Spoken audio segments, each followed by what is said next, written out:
And then Thammsaat University, University of Technology Sarawak, and Institute of Smart City and Management from University of Economics of Ho Chi Minh City.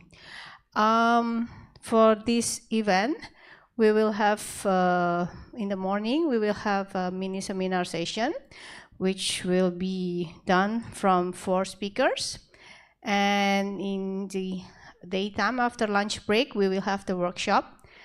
This workshop is basically a collaboration with, for studying further about urban context, and this theme for this semester is discussing about waterfront. Without further ado, for this event will be moderated by Mr. Adrian Low, and this morning will be open from each universities for the introduction. Thank you, and now is for Universitas Trisakti from Bapak Hadi, Mr. Hadi. Time is yours. Thank you.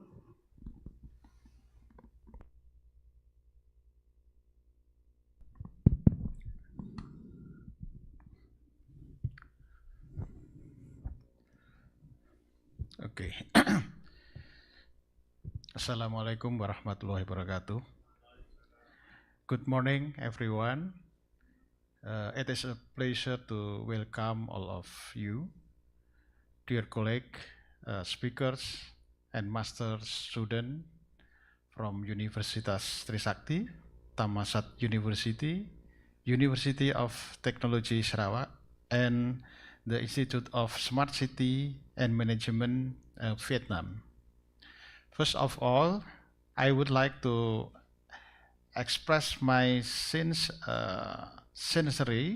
gratitude to our distinguished speakers, Dr.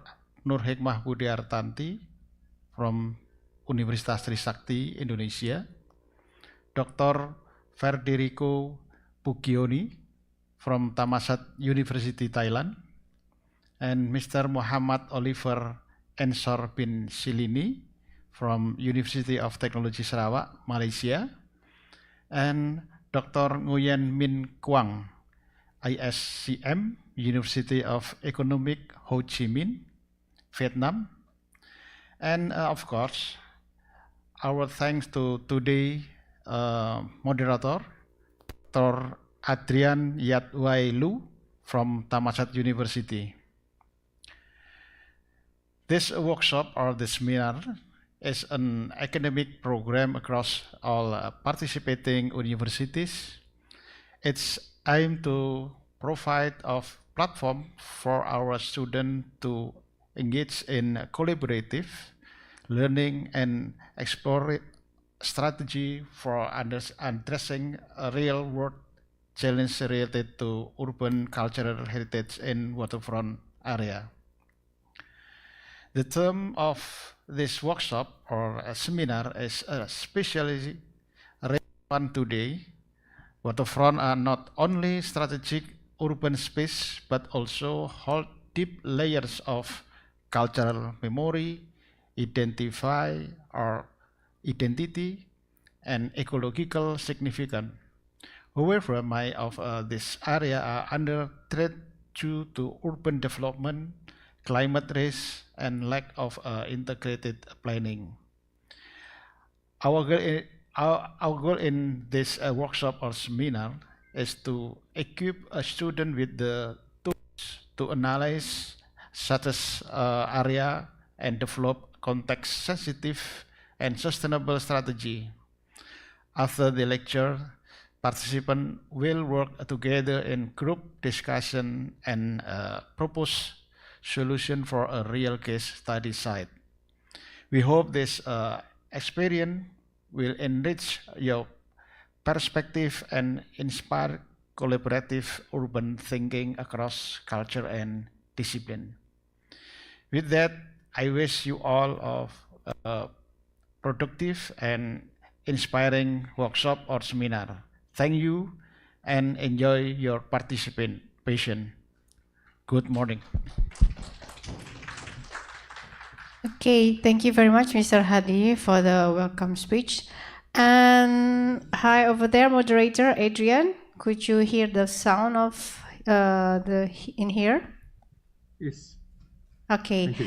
Shall we start by the speaker, the first speaker, or another introduction? I thought we would introduce quickly each university. All right.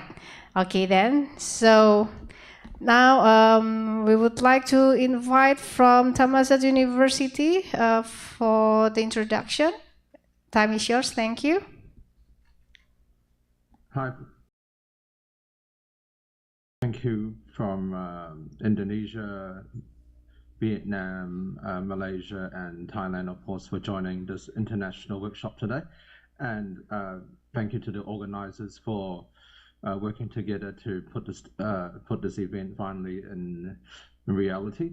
So yeah, so welcome to the workshop today. I'm Dr. Adrian Lowe, but I'll be presenting myself again later on with the moderation of the four speakers. So thank you, everyone. Okay, thank you, Dr. Adrian. And now from representative from University of Technology Sarawak, time is yours. Assalamualaikum. Very good morning, everyone. So I'm Muhammad Oliver Enso bin Silini. I'm the lecturer for architecture program under the School of Built Environment, University of Technology Sarawak. Thank you everybody for giving us this chance, especially for this collaboration. And then I hope everybody will benefit from today's session. Thank you. Okay, thank you from UTS. And now present from Institute of Smart City and Management, representative. Hello everyone. My name is Frank, and then, I'm currently a lecturer in urban design and urbanism in ISCM. So welcome all to this workshop, and hope that student, master student, and also speaker learn from each other and own the case study. Okay, enjoy. Okay, now thank you for every universities that has give their representative for the welcoming speech. And the next one is I would like to hand the event to moderator Dr. Adrian Lowe. Time is yours. Thank you. Dr. Hadi for the opening remarks. So I'm Dr. Adrian Lowe, the Director of the Urban Design and Development Program here at Thammsaat University in Thailand. And we will have our sessions today back-to-back about urban waterfronts from Malaysia, Thailand, Vietnam, and then finally in Indonesia. So I'll just quickly introduce each speaker, and then they just kindly share their screen. And Retno, are we planning on recording this? Is this thing on live, by the way?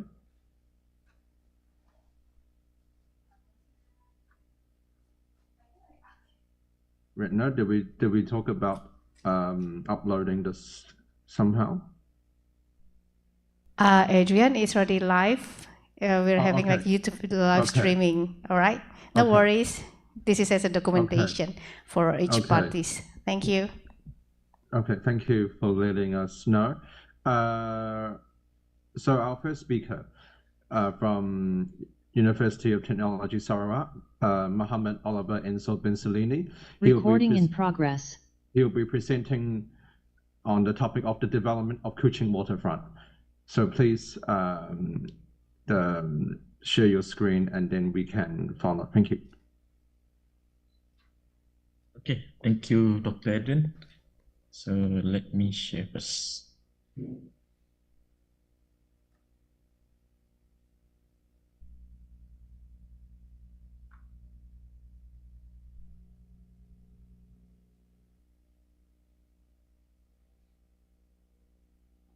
Okay. Yeah, I think it's on already, right?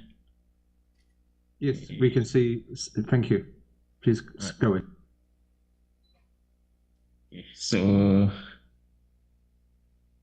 okay, let me start first. So, just to again introduce myself, I'm actually from University of Technology Sarawak. So we are actually situated in the state of Sarawak in Malaysia. So just to introduce that, Malaysia, we have two parts, which means we have the west part where KL are, and then actually Sarawak is on the island of Borneo.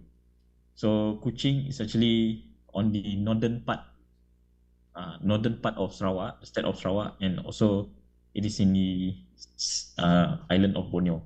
So that is a very quick introduction where is Kuching is. So today I'll be sharing about the development of Kuching Waterfront. Okay, so actually today I'm more on, I would like to share on the narrative in the development of Kuching Waterfront. So how does Kuching Waterfront develop? And then actually I'm looking at the phases of development of Kuching Waterfront, where actually were driven by a few factors. The first factors were driven by the governance of the early British, the Rajah governance, and then after that the British governance. And then the second factor will be on the economy. The third factor will be on the social part. How does social actually impacted the development? And next will be on the urban sprawl. Then last but not least on the tourism, culture, and also heritage. So I will be dividing, and also actually this is according to the timeline. So actually, how does the development of Kuching Waterfront is actually driven by these factors?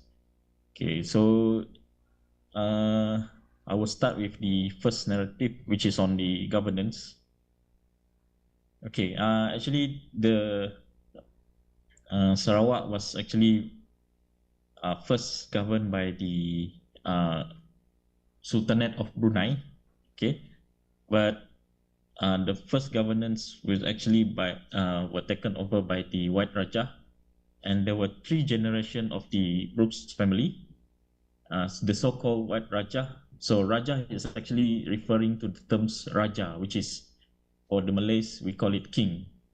So the first ruler during that time was so-called Rajah was James Brooke in 1841 until 1868. So he was the first person to consolidate all the powers, and also was able to bring peace and order after the years of piracy. And the second was Charles Brooke from 1868 until 1970. So he actually continued all the policies, especially on the modernization of the state, which were introduced by James Brooke. And then after that, it was continued by Charles Viner Brooke. He was the last Rajah Brooks family who actually governed the state of Sarawak from 1917 until 1946. So he was the first. He was the person who is responsible to brought in Western technologies, such as the electricity, broadcasting station, and so suspension bridge. Okay, so how does the Rajah take control in Sarawak? It's actually James Brooke. He was an explorer, so he came into Sarawak, and he actually approached the Sultanate of Brunei, Malay nobles from the Sultanate of Brunei, who is Prince Muda Hashim. So at that time there was a problem on the rebels. So James Brooke approached, and he was able to stop and also defeated all the rebels in 1941. Then after that, that is when the Prince Muda Hashim made him the governor of Sarawak. So he is actually been given a residence. If you look at the photo here, so these are the existing kampongs or existing village settlement by the Malay people, and he is actually given a place to stay among the Malays. So this is actually on the northern part of Sarawak River. So actually the waterfront of the Kuching waterfront actually happens at the Sarawak River. Later I will show the map of the Sarawak River. Okay, so here you can see the residence of Brooks, which is actually on the northern part of the Sarawak River, and then the rest will be the clusters of Malay settlements. Okay, so in 1855, this was the first councils of state were elected, and then actually James Brooke, he elected councillors among different races, who is actually also the natives who has influences in the in Kuching. Okay, and then since he was able to assure all the stability, there were no more rebels, and everything was in peace.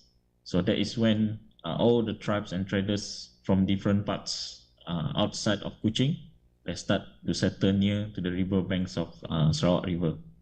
I think I'll just cover a brief history, or else I would drag too much. So I will just give a brief history. So here you can see the photos where the tribes and also traders start to settle at the river banks of Sarawak River. Okay, so during the Brooks, other than having the original Malay kampong settlers, so the Brooks actually built a few structures. For example, the Fort Margarita. So this one acts as a protection to the Sarawak River, and also a residence, government residence, which is called the Astana. Astana is actually in local terms they call it the Istana, which means if in English it is called palace. So this become the palace for the residents.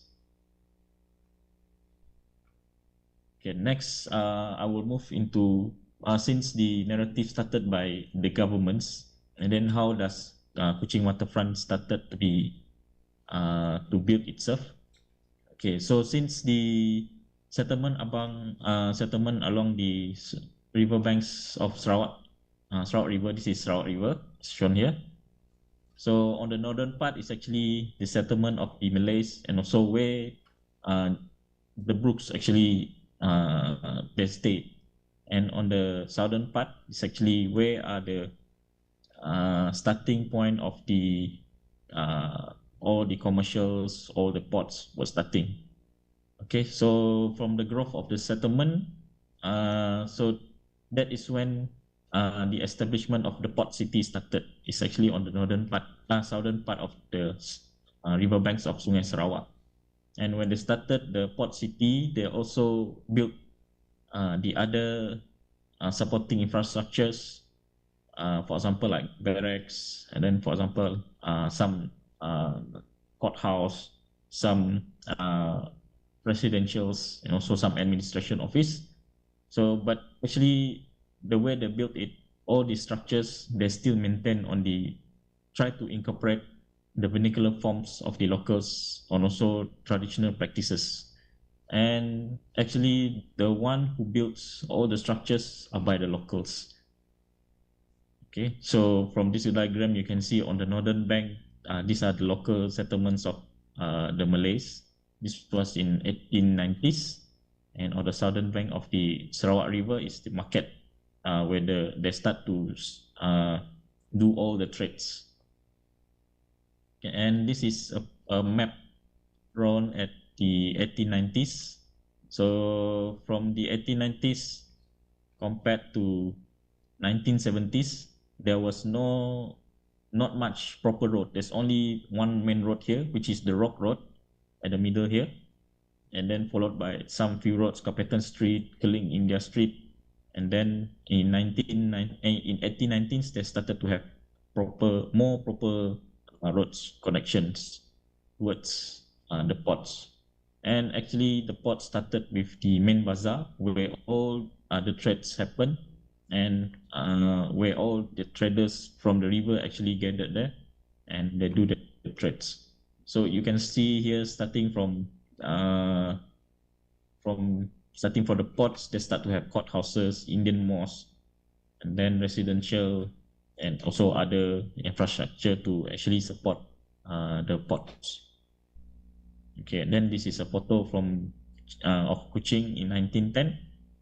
So as I mentioned just now, actually these are all built by the locals, and also they tried to maintain the architecture features, the vernacular architecture features. Okay, for example, looking at the roofs, they are maintaining all these pitch roof, and actually the local materials are being used for the pitch roof, which is the Belian timber shingles. And from this one is actually on the southern part. On opposite the Sarawak River is actually west the location of this one is the Astana. Okay, and then this is a bit of view of the waterfront in 1910s, where trading started to become more busier. So all the traders from all other parts of Sarawak, for example, like from Muka, and also from the riverine side of nearby to Kuching, they started to gather at the port of Kuching. And then because of the extensive improvement of the trading, so at 1911, the Brooks actually built a dry dock yard. This is to support for all the traders who is coming to Kuching. And then because of they start to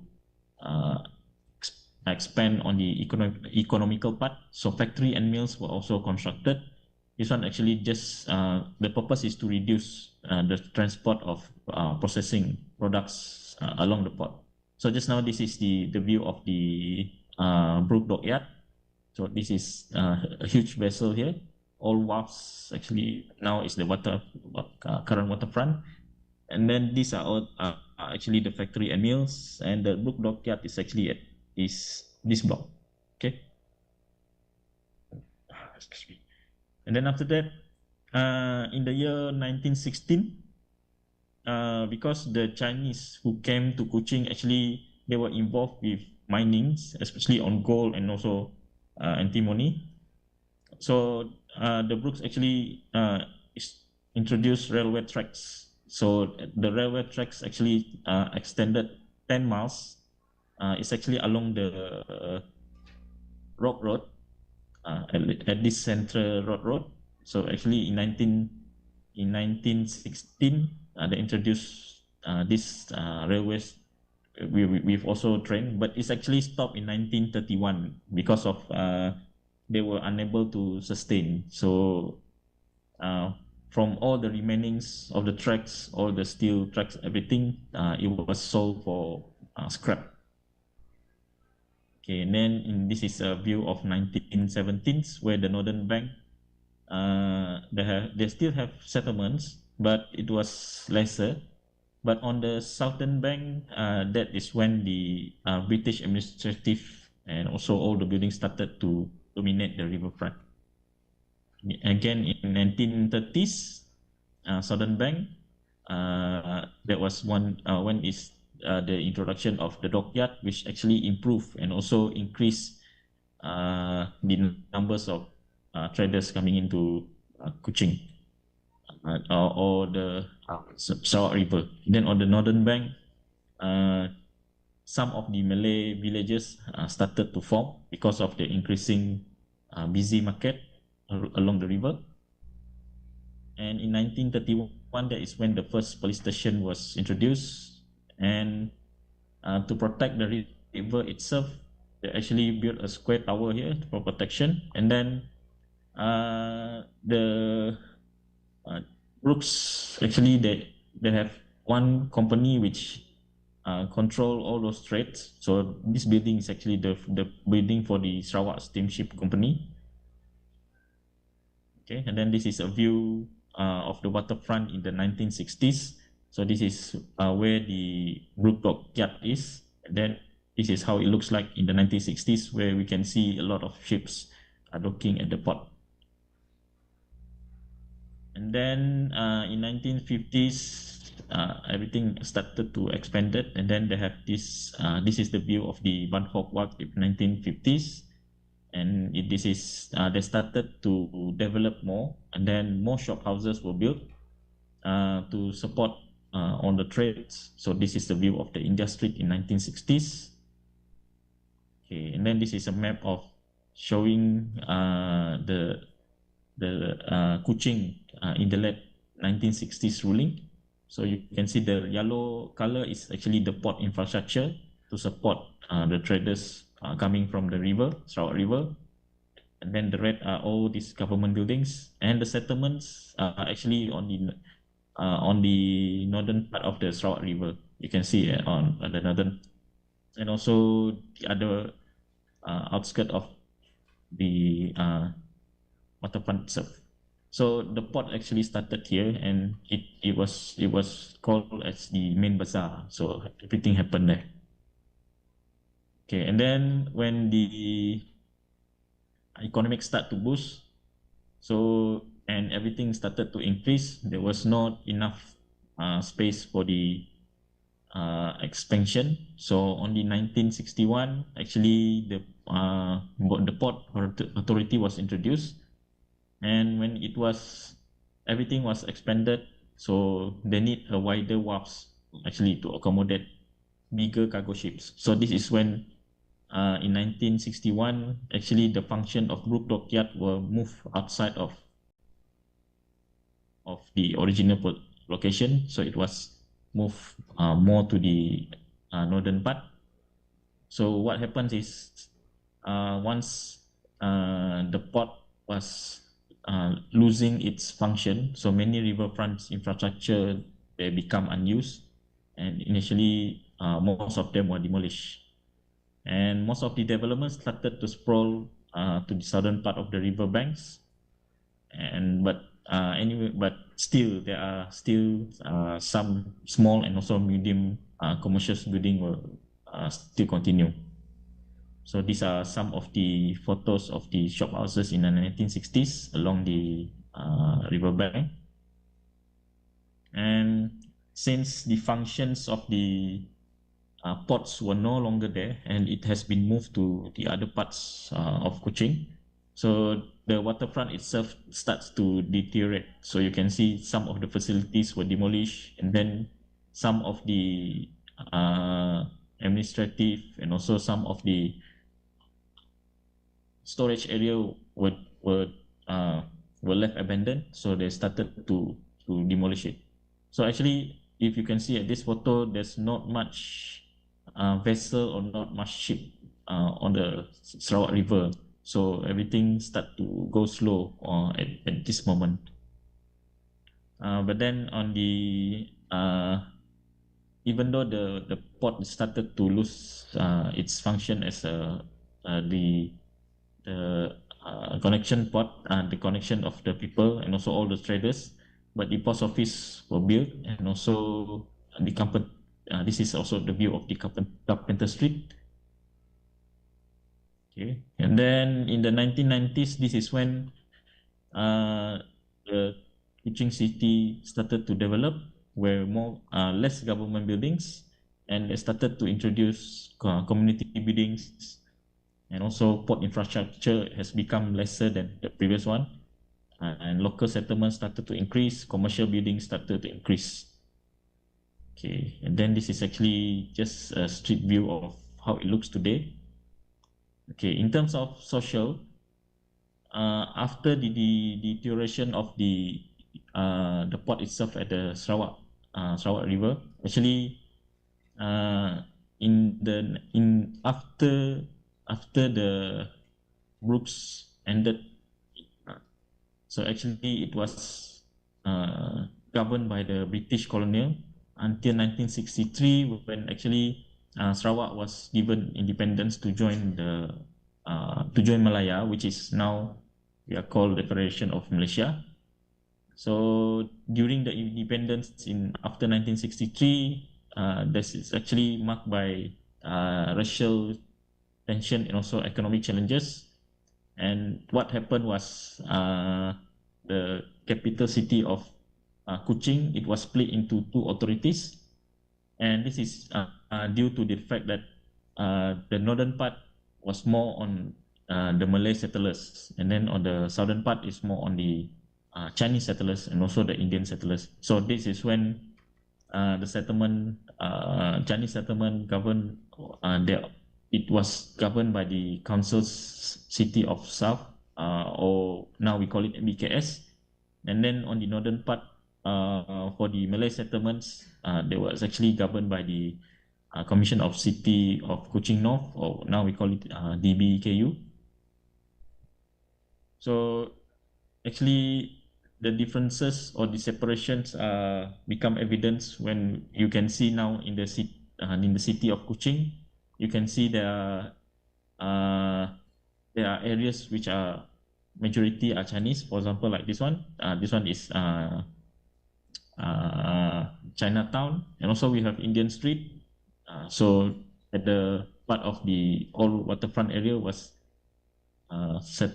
You can see all these Chinese settlers and also some of the Indian settlers lah. Okay, and then this is the on the upper part. This is actually the building for this DBKU, and also on the bottom part is actually for the MBKS. Okay, then I'll continue on the tourism and culture. So even though everything starting from the 1963, everything start to deteriorate for the Kuching waterfront. So in 1989, the government starts major improvement on the waterfront, making it as a tourism and also cultural hub.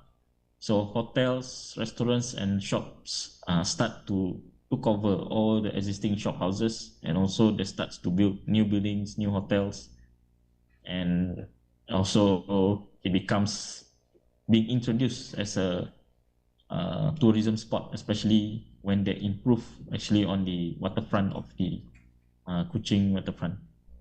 Okay, this is the view in the 1990s. So you can see there's a proper waterfront here, and also actually for the locals, especially the Malays who are staying on the northern part of the river, how they are connected to this waterfront is actually by using this small boat, which we call it sampan. So this has also become the main transportation mode for the people or for the settlers on the northern part of the river. Okay, in terms of heritage, and so all these abandoned buildings which are leftovers by the Raja and also the British colonial, it was taken over by the state government, and it was taken over and also being conserved by the government. Okay, for example, like this Sarawak Steamship Company, and most of the colonial buildings and also forts were also preserved as heritage buildings. So this one is Fort Margherita, and the Astana, which is the official residence of the governor of Sarawak, and as well as the old courthouse, is what it was converted as a tourism ministry, information center, and also a multi-purpose space where you can have functions and also some restaurants there. Okay, to summarize up all the narrative, how does the narrative of this Kuching waterfront, how it was developed? Actually, before 1840s, it was the early settlement. That's right, early settlement from the Brunei Sultanate. When the Brooks era came in, so they were the one who start to govern Sarawak, and so they introduced the economy, and also how they actually be able to increase the economy of the Kuching itself by developing the river bank of the Sarawak River. And then after that, post-independence, what happened was there were there were racial issues, and then there were racial confrontation. So this then due to the urban sprawl, so this is when the Kuching Waterfront or the original port become deteriorated. Then after that, in the 1980s, this is when they start to modernize. So introduction of tourism, culture, and also taking care of the heritage of the waterfront itself. Okay, so what happens now, and also what happens in the future? So this is the view of the India Street now, which is on the left side, and also on the right side is the China Street. So you can see the buildings have been taken care of, and then the government started to introduce, start to improve the condition of these old buildings, and also all the streetscapes. And also for the settlement itself, actually, if you look at here, this is the Sarawak River. And as you know just now, on the northern part are all the settlers, and then on the southern part are all these government buildings, or the heritage buildings. And actually there's a plan by the state government, they call it Daruhana project area. So this is actually to improve the settlement. So which means the government actually, even though they're improving, they try to maintain the Kuching Waterfront itself, but they actually doesn't really they actually try to improve the existing settlements of the Malays, and also the early settlers on the northern part of the river. So they actually, in terms of the types of model, they are actually introducing ultra modern housing scheme, and even the premier of the Sarawak, they advise to the residents to be to maintain and also to preserve the old traditions. Okay, and then this is the look of the river itself now. So the waterfront is on the northern part, which is on the southern part, which is on the right, and actually on the northern part, this is the administrative building. And currently, how the Sarawak government connect is actually they introduced this bridge, Daruhana Bridge.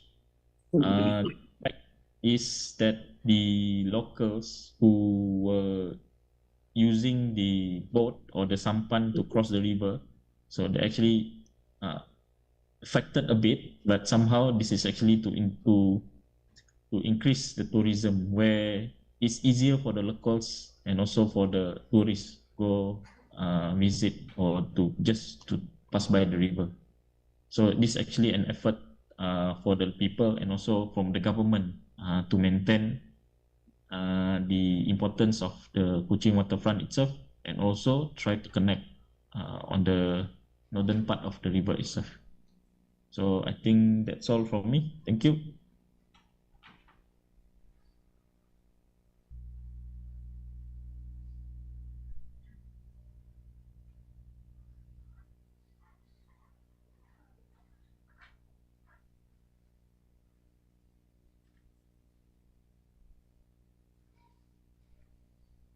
Hello, Dr. Adrian, are you there? Adrian?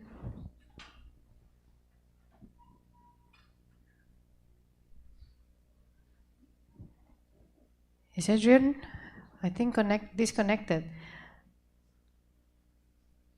I cannot see Adrian there. Do you see Adrian there, Oliver? This, I don't think so. All right, then I take over. So, yeah, thank you so much, Oliver, for the presentation. Next, who will do the presentation next? Did Adrian give the clarify before?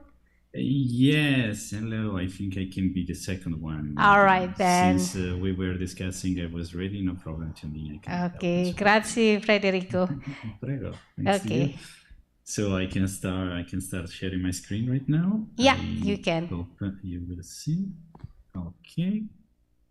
So this is my screen. 1 second.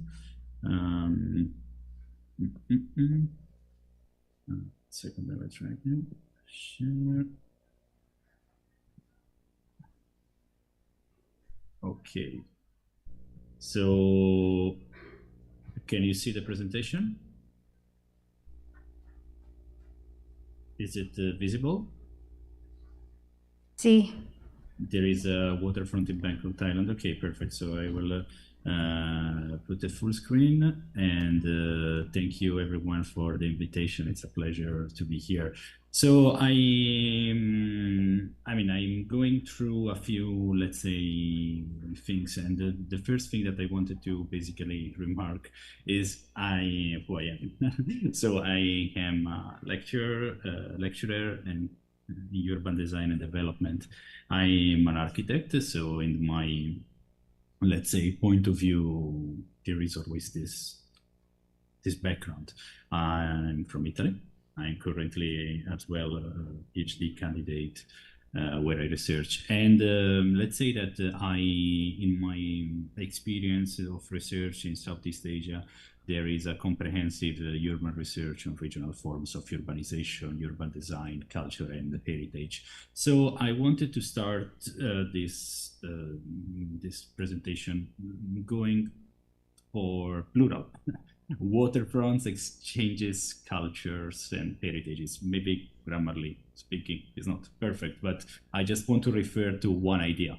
This idea is actually coming from this picture it's not coming from this picture, but it's kind of summarized in some of the view of the 14th century from the area where I come from. I come from the center of the Mediterranean island. And in the 14th century, so before cartography was invented, sea, water, navigation, trades, diversity, cultures was already a matter of fact. What I really love in the 14th century navigation atlas, they were used by the sailors to know what was there, to know what was the unknown, was this kind of description where just was a pictogram, an idea, it was something expressing some rulers, or as in other view was something expressing the diverse, the unknown. So I'm just saying all of this because somehow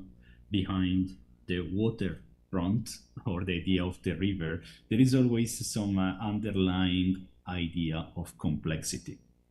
I want to refer always to this beautiful text of the late 90s. Unfortunately, it's not edited in English language. It's called something like The Meaning of the Borders. And there is a big difference, a line like a shore or a border or a barrier or a limit or an edge or a buffer zone.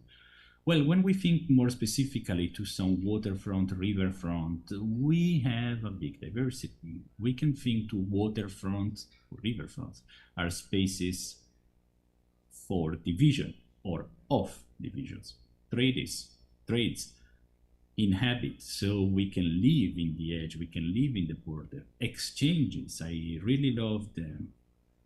In Kuching, I've been there, so I really enjoyed the presentation because I think I felt really this exchange, which again, I was just presenting the idea in the Mediterranean during the ages as consolidated knowledge, but it's worldwide. The sea and the riverfront and the waterfront are places for exchange, conflict, sometimes misunderstanding when there is maybe some sort of ethnic or religious diversity as it happened in the history, integration especially.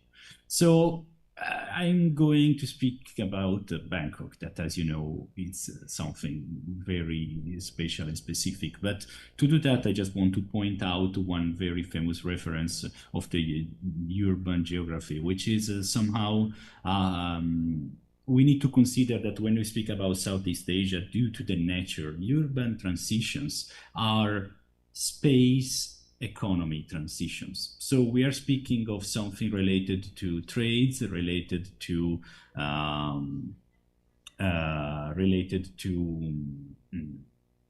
let's say, something related to money somehow in a way or in another. And I just refer to another important reference. So the attention of this talk, but I guess when we speak about heritage, is about one of the first layer of the built environment as described by Poe and Douglas in the previous decade. So it's something somehow that it's on the base or on many Southeast Asian cities. The third point I just want to point out is like that in Southeast Asia, the urban dynamics are mostly private. So we're speaking about a different relationship between public and private. Not only the space of the trade, but also the dynamics behind the exchanges. So when we speak about Bangkok, which is a sort of special due to the, you know, the socio-political, let's say, impact and the religious center of the Buddhism, we have to think that before Thailand, before Bangkok, there was an entity. I will try to summarize the historical part, but in this iconographic view made by Westerner in the first visit, Judea was the sort of name they were referring to Ayutthaya, the previous capital. So there was a water-based idea. There was a high cultural, artistic, power-related canon, and a more popular related to the water. Here, the water is sort of mythological, far item, spiritual. Here, it's mostly practical things to take care of. So these two conceptions exist, and when the capital city, due to the historical event, moved through Thonburi, to Ayutthaya and to Bangkok from Ayutthaya in 1782, the representation of Bangkok of the time, the first representation after the Boring Treaty. So the moment where the English gentlemen who were pretty much all around established free trades for British-related enterprises. Well, the first way they were mapping the territory was through the water. All the rest was a sort of unknown land. It was a land obviously full of forest, animals, perils, dangers. So it's nice how the territory, for a long time of the history, that's what I'm saying, has been represented and perceived through the water, through edges.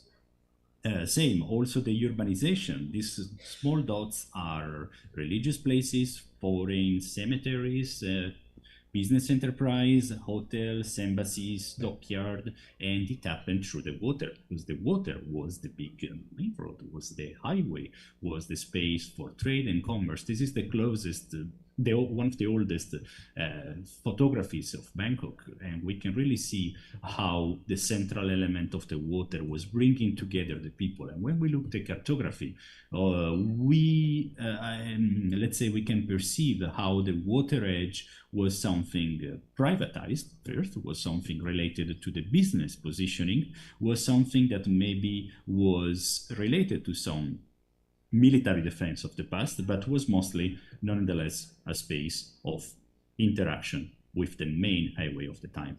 And the transition to the agricultural land that you can see here was pretty brutal somehow, just because the idea of the city was there. And there are great analysis, historical analysis, showing how the colored dots that you can see, they are the foreign outposts, settlement, again, churches, dockyard, rice mills, commercial trade. And there is a moment in which the attention starts to shift from the river to the main road.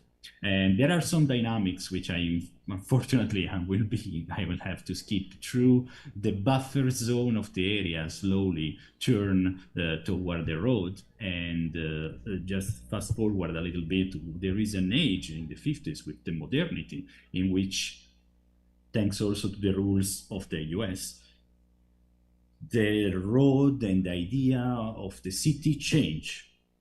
1960, Litchfield plans, so land zoning in the, let's say, just to use a colloquial word, in the American way. So highways, expressways, car-based development, and zoning. So all the river becomes almost neglected, because the new idea of modernity was given by the transport.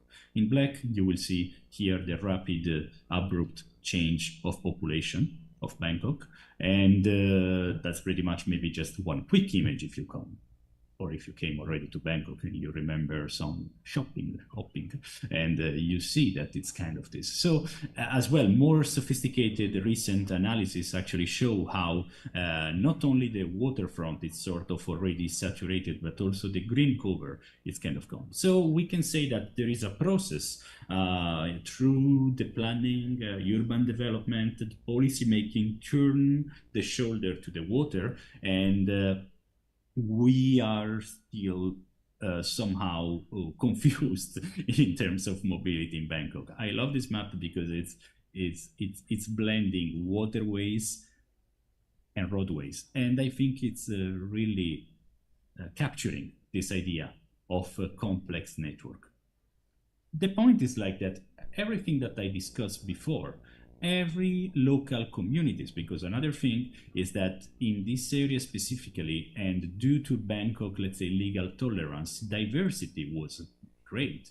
Diversity, I mean, I'm going to show you some images, but I'm saying that, for instance, all of these are not only Thai places, but they are also foreigner. But foreigner, I mean, different, culturally speaking, in terms of religion, in terms of background, habits, and use. So communities facing the river, this is the main Chao Phraya River, and this one, it's a part of a controversial project of public connection. It's somehow still, in my opinion, debating. This is the picture I was looking for.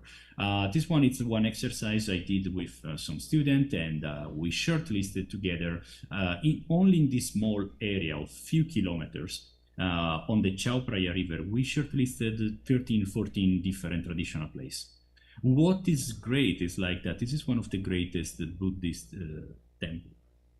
Number 4, it's the Portuguese heritage. Number 6 is another Buddhist temple different from this for some nature.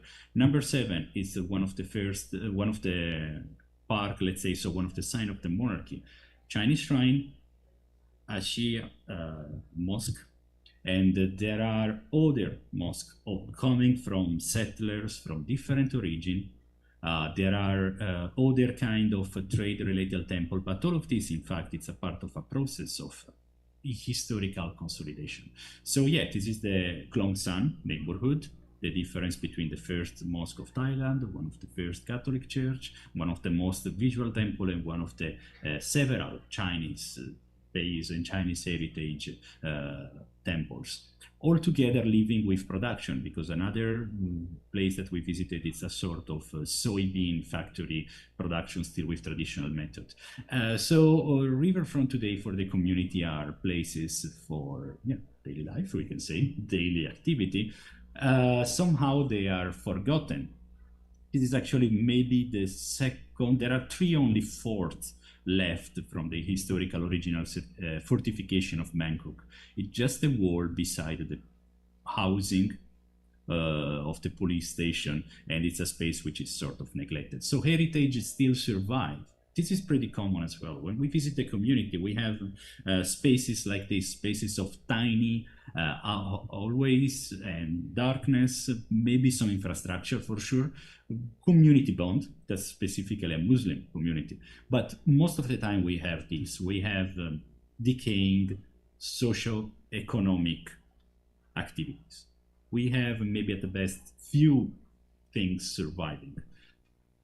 The role of the future communities, of the future, let's say, cultural heritage, is actually still debating, still open question in my opinion. And on Bangkok Noi, little Bangkok, literally, this macro area here, it's still actually debating. So that's another beautiful map of the beginning of the century.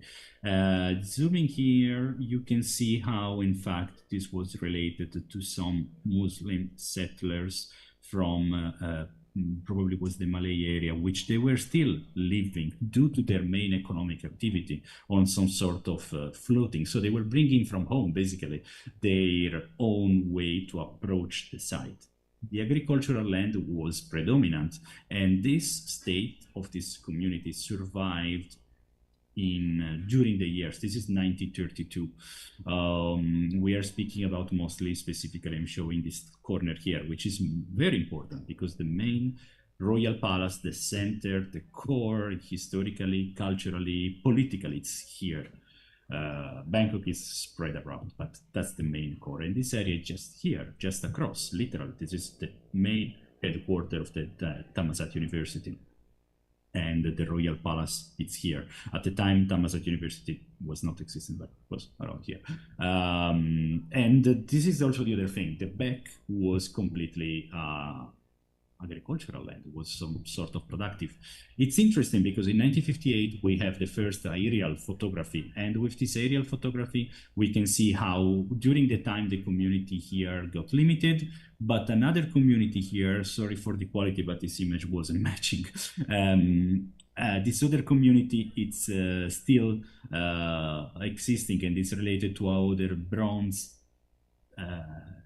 craft makers from another central Southeast Asia area, from sort of pan-Southeast Asian community of different Buddhist religion, but somehow related to the manufacturing of the metals. So it's pretty interesting how there is this kind of relationship. And the northern side of the core of the area were again completely sort of lost. It's pretty interesting that when the US Army made a map, they just called, yeah, we got coconut, flowers, nothing, just river, main, was the main thing. So the place as you look at today, the remainance of this community doesn't maybe say much in this regard, but with my student in the master courses, our UDDI new masters of 1 year that we are, let's say, empowering in this time, we try to bring together multi-scalar reflections on physical, social, economic aspect, mobility, infrastructure, and so on. So we took into account a macro area in the district and then another 2.5 kilometer long tract of water. Through that, again, community slowly settled there. So in short, we have this kind of transect between global and regional paradigm, some places in between, and the most local way of urbanization and the most cultural way. We got some in-between territories, such as something typical related to the low quality Southeast Asia urban texture made of concrete shop house, less infrastructure, car-based oriented. So we did, just to go short and to stay in the time constraint, we framed the complexity working through different zones and scales, working through different kind of exploration. And again, now the relationship with the river and the waterfront, it's sort of still neglected. What we try to do is to try to see the different let's say this is in the experimental mapping, we try to connect the main visual landmark using Lynch category. We tried as well to reflect on the two main infrastructural nodes and to related, let's say, land, as well considering some of the temples and their connection with the closest landmark. So in 6 months, in 1 semester of analysis, analyzing the diversity of the photos, of the positioning, the community, analyzing as well in a holistic way the heritage. So with different new contemporary lenses, analyzing as well the social, the legal possibilities, we came out with some different analysis, and this analysis is bringing to a strategic urban intervention that is still in progress. One topic, which is maybe the main research question of academia facing this, is like which role for the heritage, the culture, and also does this means or has to be translated as tourism? Well, we need to just open a newspaper to see the vibe and to see what's going on. This is just a collection of articles literally popped out in 1 week. Yeah, even less. Tourism, tourism, tourism. Tourism is a big umbrella, which is, bringing together luxury experience, Chinese hope to money, and numbers, numbers, and numbers. So I think that the great room like this event, the great discussion that we can have are to reflect on the rules. So just to conclude with some takeaway, I would like to point out how history, culture, are these leftover from the past, or are these somehow something we can follow the track, we can think about the reason why, and something we can work on. Second, the third point is actually it's very hard to think to this, and sometimes the error is between thinking to a general us and a general them. Most of the time, academic, myself included, don't belong to this community, don't live with the community. So there is a kind of also vision bias to be bypassed. Initiative, partnership, community-based tourism, public-private partnership, academia, they are more than welcome, but I think they are open fields. Then, green and lifestyle. The green provision is one great aspect. We reflect on this, but it's which kind of role are we giving to this? And then lastly, tourism, I say, it's like trying to put all the eggs in one basket is probably something we want to do, but it's something can we afford to do? Again, it's a very broad question. So 20 minutes and 22 seconds, I think my time is over, and I thank you for your attention. Thank you. Thank you, Federico.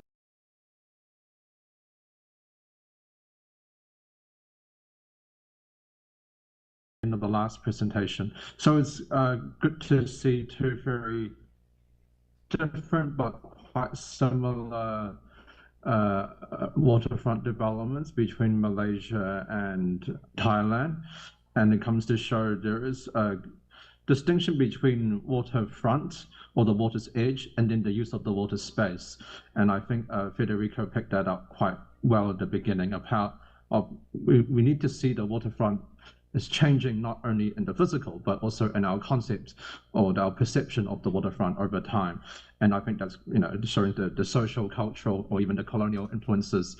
And, and I think, this could form a basis of a good discussion at the end of these 4 presentations. So I think we can move to the third presentation by UEH Kwang, and on the topic of shaping the urbanization with water landscapes. Thank you. Thank you, Adrian. We'll start the share screen. Hope working now.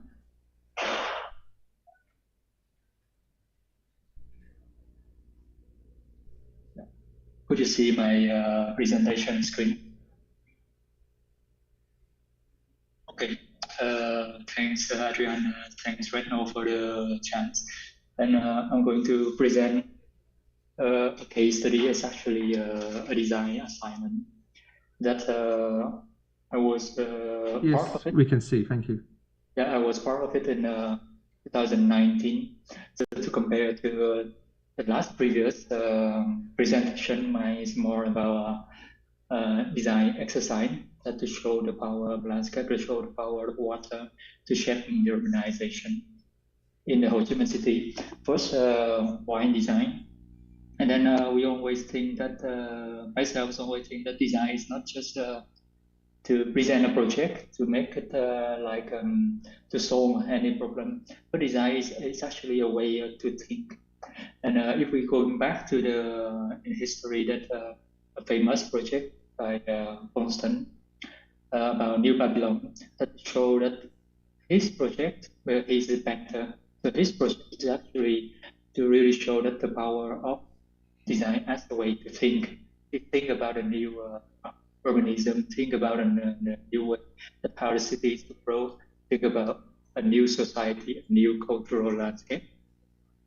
And then in 2020, in the 21st century, we think about design research or research by design. We're talking about that, using design as a tool for research, using the design as a way to project different scenarios, to trigger the thinking of new development from the city. In Vietnam, if we're looking back only about topography, you can see that there are 3 lines of topography. The very first line is a mountain, Thammsaat mountain, and a mountain. The second line is foothills, the vast foothills, and the third one is actually the coastal area or the alluvial plain, the very thin alluvial plain. And most of the city are located in the alluvial plain in a small area of stretching from the north to the south. And then we, in Vietnam, we are luckily to have two kind of a very large delta, the Red River Delta and the Mekong River Delta. And the case study today is Ho Chi Minh. It's just right next to the Mekong. Or you can see that it's an absent presence of the Mekong Delta. And in the contrast way, we can see that Vietnam is a land of the forest and the water, or the highland and lowland. Mostly that we have the forest and the mountain, and then we have the water in the lowland. Or we can see that it's a country that has a tradition in living or settling with forest and water, settling with highland and lowland. The case study is about Ho Chi Minh City. This is actually the competition, the national competition to reimagine or to rethink about a new city that's going to grow on the east side of the Saigon River. And we call that it's a smart swamp in a swamp. That we're talking about that how to settling, how to living smart with the water and with the topography. And why we need to be smart when we build a new city.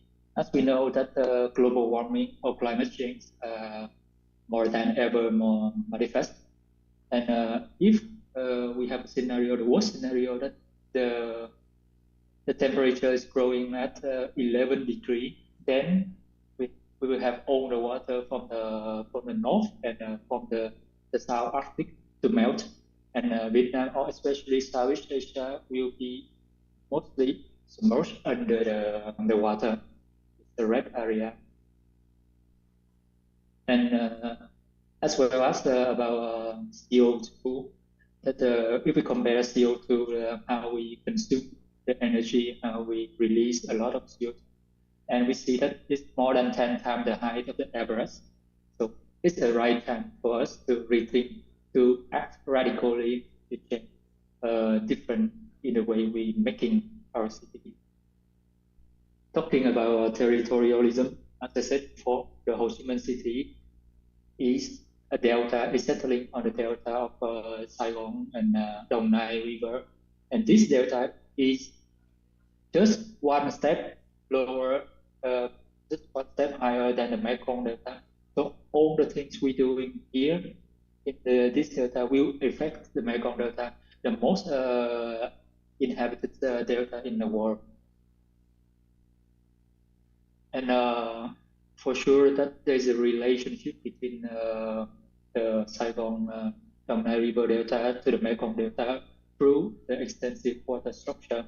So most of the canal, most of the irrigation system are highly connected, highly interactive with all the branch from the Mekong River that helps to release the water or help to control the water system, the water level in the city. And if we look one step inside the city, we can see that here is the floodland of the Saigon and Dong Nai River, and the city are just located on the higher land of next to on the west side of the river. And in the past, it was called as the Prey Noko by the local. It's actually a cotton forest, and we translate it to Saigon. That means it's a place of the cotton forest. Or some different groups of people call that the Buffalo Wharf is a place that all the buffalo used to take a bath. And then in around 20th century, there was a canal, actually the bypass. This is the bypass to taking the water, to transfer the water from the Saigon River to release the pressure, and then to protect the city, the Ho Chi Minh City or the Saigon City, not be flooded. And one more step that if we think again, if we look at the place again in the and during the French and the French brought kind of a garden city concept that built the city all under the tree canopies. So this is this approach is to create a microclimate for the European people to adapt to the hot and humid tropical climate in the South Vietnam. And at that moment, we can say that this urbanism in Saigon is actually the interrelation between the water management and urban forestry management. And we can actually say the concept of water and forest urbanism within the Saigon. But we have to say that until then, the Saigon transfer from water urbanism to forest urbanism, but also more to the road-based urbanism, because the French, the new things of the French is not just about the forest, but also the system of moving higher on top of the land by the railway system, by the boulevards, by the road system. And the whole city is being embedded in a large and extensive urban forest system, even along the boulevard or even along the canal. And in the old image during the French, we can see that the city is really based on the water system for trading. So the activities of trading, the activities of living are very abundant along the river or along the waterfront or along now. So the new cities we're going to talk about today is named Thủ Đức, and it's on the east side of the old Saigon, and it's usually being just a tropical forest. It's a swamp. It's a mudland. And the idea of the government is to mirror the Saigon city to the east side to create a new, highly interactive, innovative district. So to doing that, of course, because it's a mudland, and then to totally transform it, they have to put on top of a lot of sand. They have to build a lot of to make the land is dry, ready for the city. And this is the assignment our team was doing, that to looking back for the history and to see how much changed by creating a landform, by putting a lot of sand to create a dry area for the city. And then our assignment is to say that, okay, that's enough for the sand, because you will never get enough sand to build that kind of city. It's better the strategy is how you're going to settle with the water system.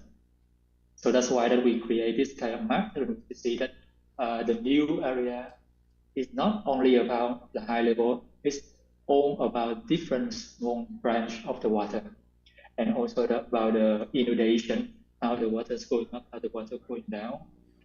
And then another assignment is to look at built and unbuilt area.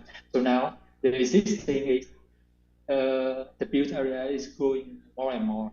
The old cities are very smart, that they built on the highland, but the new cities are not that kindly we call smart, because they put the new urban on top of the floodland, and they want more and more. So the idea is we're going to analyze it to reinterpret the structure of the settlement, and then we see that, okay, now most of the built area is on top of the kind of this kind of mountain, this kind of plateau, and on the edge of the plateau, we said, okay, this is fine for us, but the new things they are going to build is not that good enough, because they look for an area that's just on the lower land.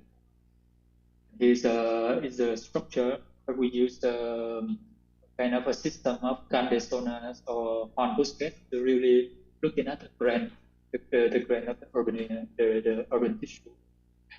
And another assignment that we're looking all the extensive, all the leftover kind of a blue and green system, which is not so bad, that they still have a lot of kind of a blue-green system that we can preserve, and as well as strategically that make it larger.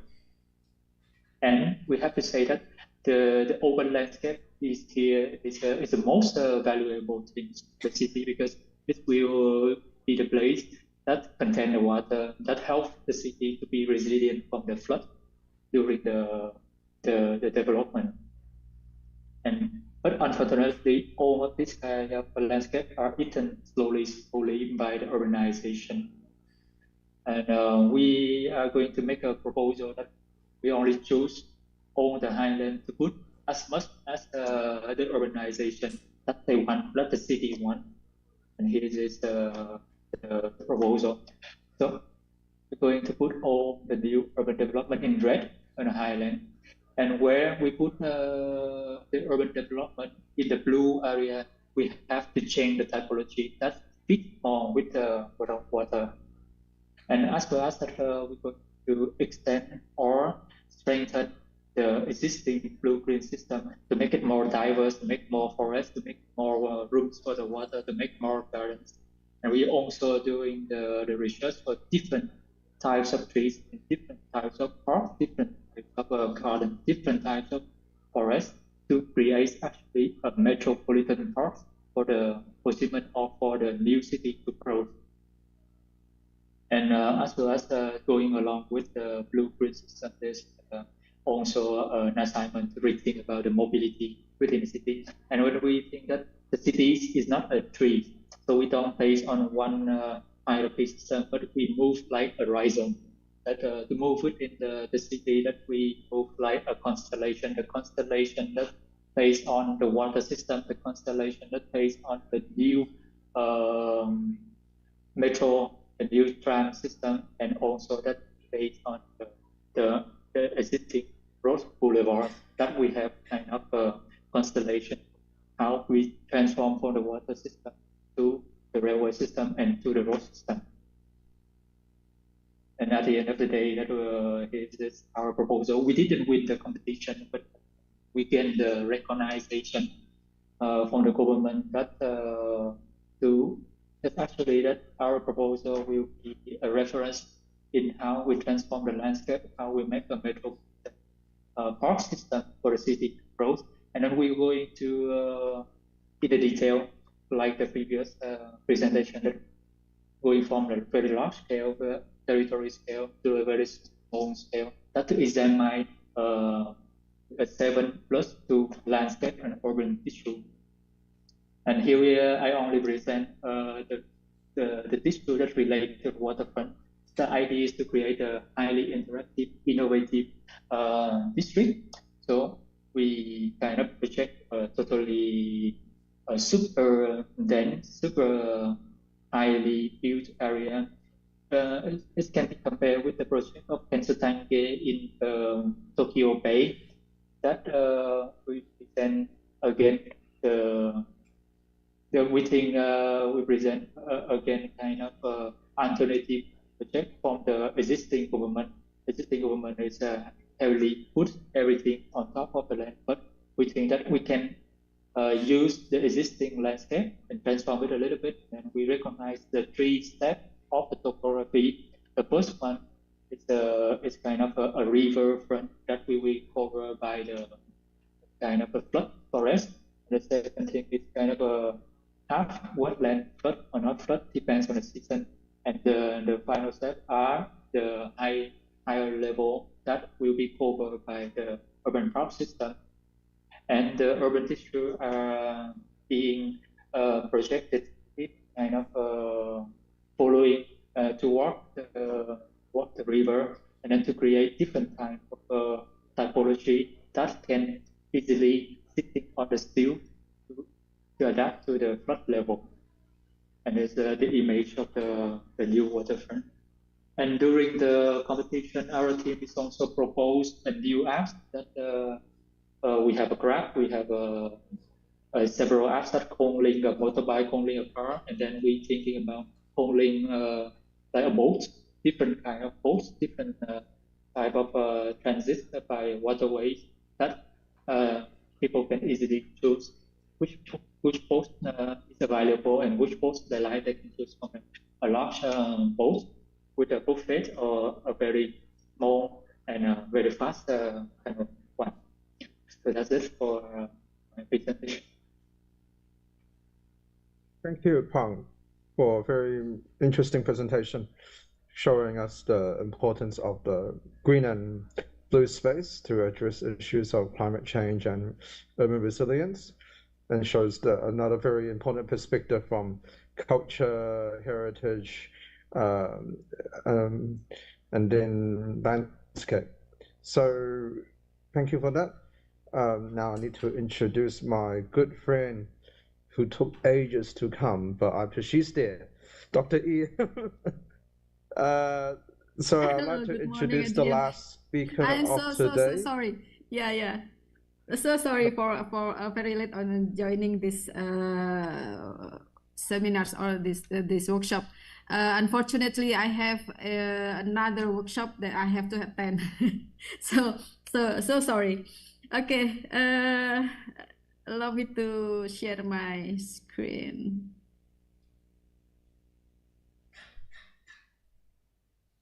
I'm sorry. We can see your screen. Thank you. Yeah.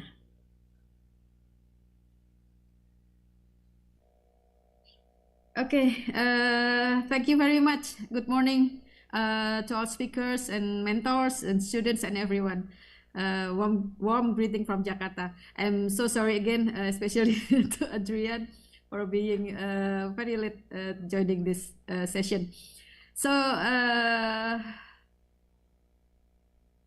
it's honored to me that to present in the workshop of in the topic of urban waterfront cultural heritage today, which is a collaboration between 4 universities.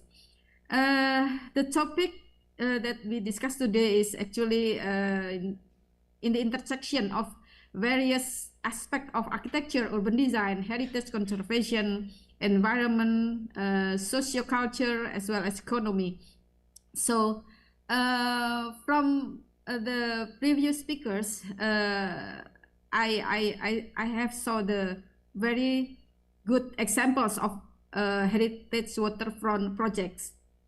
So in this opportunity, I would like to present in maybe a more conceptual and theoretical point of view about the role of public space as urban catalyst for heritage waterfront. And later, maybe our student will present the case for our workshop. I will start with the values of urban waterfronts, since it holds strong heritage values.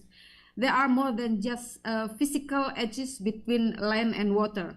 The urban waterfronts hold very huge potential because of their multi-dimensional values. So there are some key values associated with the heritage waterfront, but also the same values can also generate complex challenges if not addressed through thoughtful design and revitalization. First value is the urban waterfronts usually have very strong historical memories because it's a foundation of a city's early settlements. It's a place of trade and cultural exchange. So they carry layers of historical memories embodied in the old ports, warehouses, the old settlements. But these tangible and intangible traces are at risk of being erased by neglected by rapid development pressures that often ignores these values, which can lead to a deteriorating condition of the area. The second values is the cultural social values. Waterfront traditionally serve as important spaces of community lives, places for gatherings, ceremonies, and everyday social interactions. These cultural social identities form a vital part of the urban fabric. However, redevelopment of gentrification process that are usually carried out by industrial companies often involve land use transformation, displacement, and it can threaten the continuity of this social connection. The third values is ecological function of urban waterfronts, that it naturally supports ecological function such as regulating water flow, providing habitats for ecological habitat, and offering ecosystem services. But as cities grows, pollution, land reclamation, and ecological degradation often undermine these crucial environmental roles that usually leading to vulnerability of flooding and loss of biodiversity. And then another potential is economic potential. Well, historically, the waterfronts have been the engines of local and regional economies. It serves as a regional economic center, a place for the exchange of various commodities from various sources.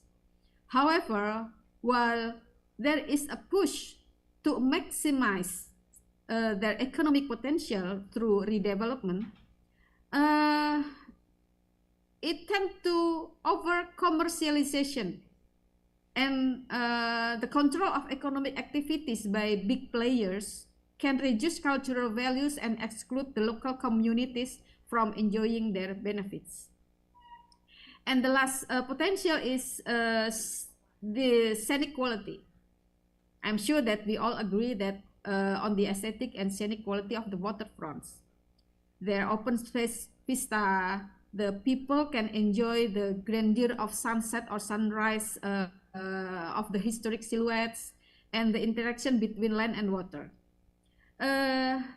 This quality can greatly enhance a city's character and identity. However, uncontrolled development often leads to visual intrusion and privatization of views, reducing public access to these shared visual assets. So, the common problems of urban waterfront heritage. Over the centuries, urban waterfront have experienced dramatic shift in function and perception. In the past, urban waterfronts were once served as the hearts of the city. It's a vibrant hubs of maritime trade, industry, and cultural interaction. However, as cities modernize and industries move inland or offshore, many waterfronts fell into decline and becoming underutilized, polluted, or disconnected from the urban fabric. It lost its relevance with the shifting of activities or changes in urban planning priorities. Here's some common problems of urban waterfront heritage, and the revitalization needs to address the issues. First, problems of physical decay and abandonment. Old warehouses, docks, and buildings become underutilized or even abandoned. Neglected spaces lead to unsafe environment and a loss of historical character. And when the wealthy leave the waterfronts, the poor are left to inhabit the area. So we often see that the waterfront area are becoming a slum. Second is environmental degradation. It is a consequences of being abandoned. The absence of activities usually leave untreated residues, and is also invite irresponsible people to treat it as a garbage dump. The environmental contamination can severely impact both human health and as well as biodiversity. Third is social displacement and gentrification. Many waterfront redevelopment projects are handed over to corporates or industrial authorities who tend to make it a large industrial or commercial area, and resulting in marginalizing the local communities. Original residents and small businesses are often priced out in the redevelopment process, and the area loses its cultural vibrancy and inclusivity. And moreover, waterfront areas usually host low-income population who are vulnerable to displacement during the redevelopment process. And then the problem of loss of public access and cultural authenticity. As commercialization and privatization in the waterfront redevelopment often manifested in creating a structural or visual barrier that cut people from the water edges. A tourism-driven project sometimes erases authentic local narratives and replacing them with superficial experiences. And then another problem is disconnected urban fabric. When the urban construction often creates infrastructure barriers, such as highways or rail lines, that can isolate waterfronts from surrounding neighborhoods. We can see that in Jakarta, actually. And making the waterfront area to be hard to access and to be enjoyed by people. Even it's also not facilitated with integrated transportation. The urban waterfronts become isolated from daily civic activities, economy, or public culture. So to address those complex challenges, revitalization action must take balanced, sensitive, and community-centered approach. It's not just a beautification, but a strategy that restores function, identity, and accessibility of the waterfront heritage. So first we need to preserve historic structures while in the same time adapting them to the contemporary needs. So the conservation and adaptive reuse, I believe, can maintain heritage value while bringing new life. And then also the approach of ecological restoration and enhancement is needed to overcome the environmental degradation. It can involve cleaning the waterways, restoring wetlands, and integrating green infrastructure to improve the environmental health and resilience. We also need an inclusive urban design approach to ensure that redevelopment serves many diverse groups, especially existing local communities, through affordable spaces, accessible waterfronts, and participatory planning approach. And then a cultural programming that highlight local histories, tradition, and art through maybe events, museums, cultural trails or heritage trails can foster a strong sense of place. And moreover, we have also to improve connectivity by designing better pedestrians, bicycle lanes, and public transit that links and reconnect the waterfronts with the broader city and making them accessible and vibrant public spaces once again. With this concept, public space become a vital catalyst for transformation. Before we move further, maybe I would like to discuss a little bit about the term catalyst. Well, we actually borrowed this term from chemical science, where in chemistry, a catalyst is a small element that triggers a much larger reaction. It's sometimes a substance that can accelerate or facilitate a chemical reaction without being consumed in the process, and acts as a push to make the reaction occur more quickly or under more favorable condition. Common example of catalyst reaction in chemistry is the decomposition of hydrogen peroxide. Maybe we experience it in our high school laboratory, physical or chemical laboratory. Yeah? usually we all enjoyed our high school laboratory experiences, except for me, the one with the frog, dissecting the frog. I don't like it. Okay.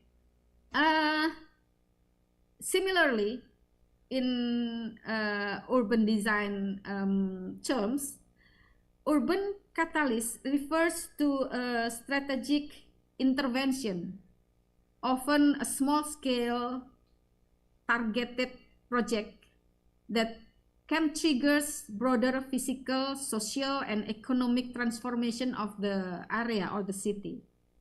The concept of urban catalyst, I firstly read from the book of Wayne Atu, American Urban Architecture, the catalyst in the design of cities, that actually is quite an old book, 1992.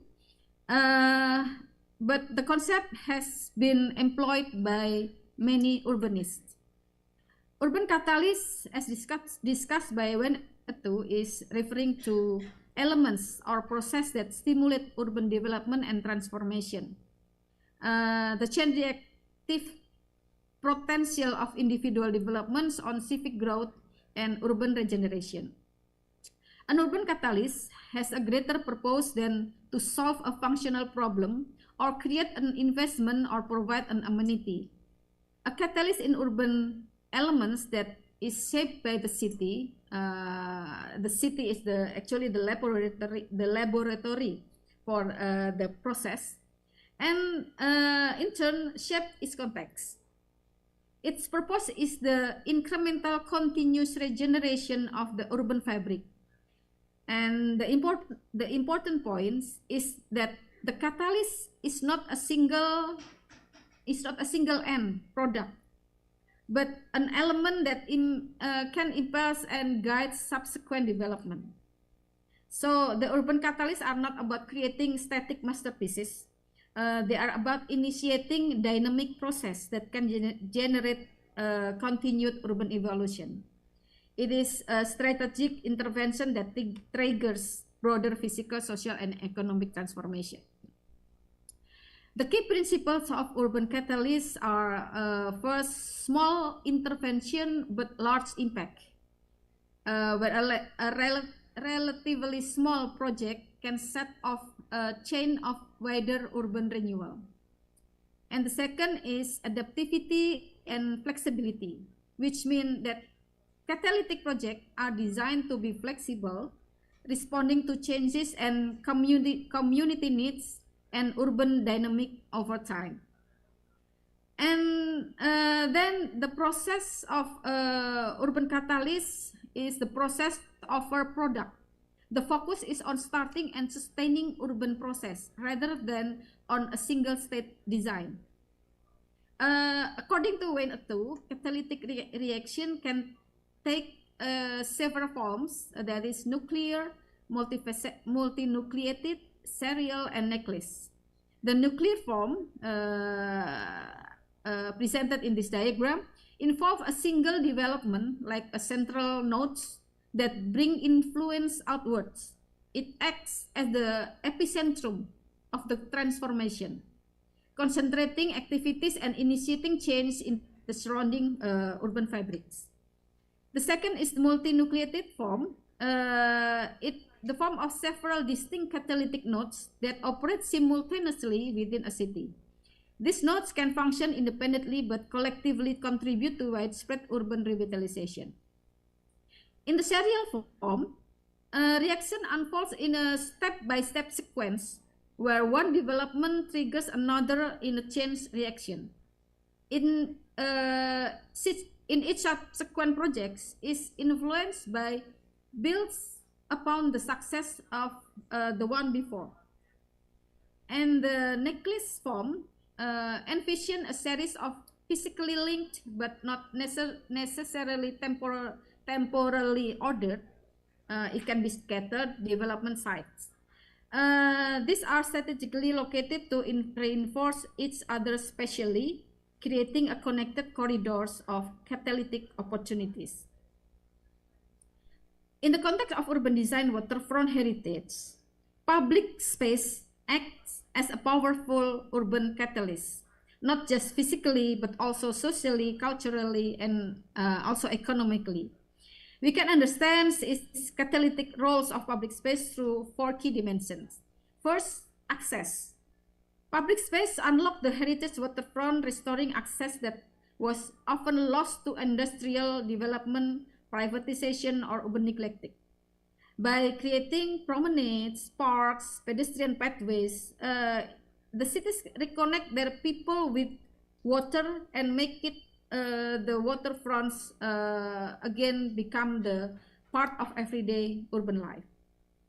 The second is social hub. Public space become vibrant gathering points. They host festival, cultural performance, night markets, and a lot of informal activities that bring diverse communities together.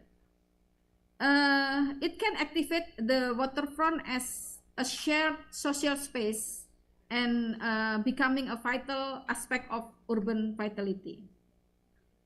And third is heritage connectors. Through a careful design and interpretation, public space can weave stories of the past into the present of urban fabric. Public space can highlight historic landmarks, preserve old textures, and creatively integrate cultural narratives.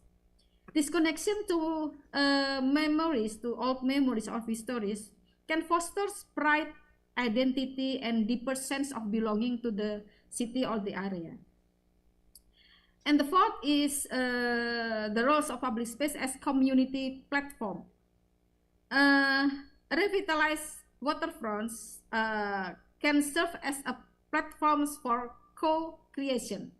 They can invite community participation through design workshop, temporary installation, heritage festival, or even everyday uses that allow citizens to inscribe their memories and aspirations into the space. So in summary, public space in heritage waterfront act as the catalyst that not only regenerates the physical environment, but also revitalize community life, strengthen historical identity, and ensures the continuity of cultural narrative into the futures. So for the design principles for catalytic urban space, here I adopt the principles from the side of Project for Public Space that present 4 key aspects of or key principles for designing a catalytic public space. First is accessibility. A catalytic public space must be physically and visually accessible to everyone. Pedestrians, elderly, children, people with disabilities, where good access means creating multiple and safe entry point from different directions and ensuring clear visual connection to the waterfront and heritage landmarks. Second is cultural sensitivity, or the PPS said comfort and image. A heritage waterfront is rich with history, identity, and memory. So the design intervention must reveal and respect the layers of histories and give narrative instead of erasing the histories. And then the multifunctionality or uses and activities. The successful catalytic spaces offer a diversity of activities, that is including recreation, walking, cycling, education, and also heritage interpretation and cultural performance. And the fourth is community engagement or sociability. Public space become catalyst only when people feel a sense of belonging on the place. This is can be achieved by involving local communities, not just during the use of the place, but starting from the planning and design. Co-creation process, community programming, and public participation can strengthen the emotional bond between people and the place. Sorry. So these principles, sorry. So in applying these principles, it's not about beautifying the space, but it's about creating a living heritage that actively bring people, culture, and history together, catalyzing sustainable urban vitality. So this is best practice. Maybe what the previous presenters, speakers are very good examples of urban waterfront projects that actually already use that principles. But here I share interesting cases that I believe you already familiar because it's very famous. That is the Cheonggyecheon. I'm not sure I spell it right. The Cheonggyecheon stream restoration in Seoul, South Korea. This is a well-known ambitious river recovery project initiated by the Seoul Metropolitan Government in 2005 and created by demolishing an elevated expressway above the Buried River to become a green waterfront park complemented with improved public transport and giving citizens with a better way of life. This project now hosts a green waterfront park accompanied by an improved public transport system as its main attraction. And it has many benefits on environmental benefit, that is protection for up to 100-year flood event, and also increase biodiversity by 600%, reduce the city temperatures of 3.3 to 5.9 Celsius cooler, and also reduce small particle of air pollution by 35%. It also have social benefit that increasing public transport ridership, attracts visitors and foreign tourists, contribute to Seoul economy, and of course economic benefit by increasing number of businesses.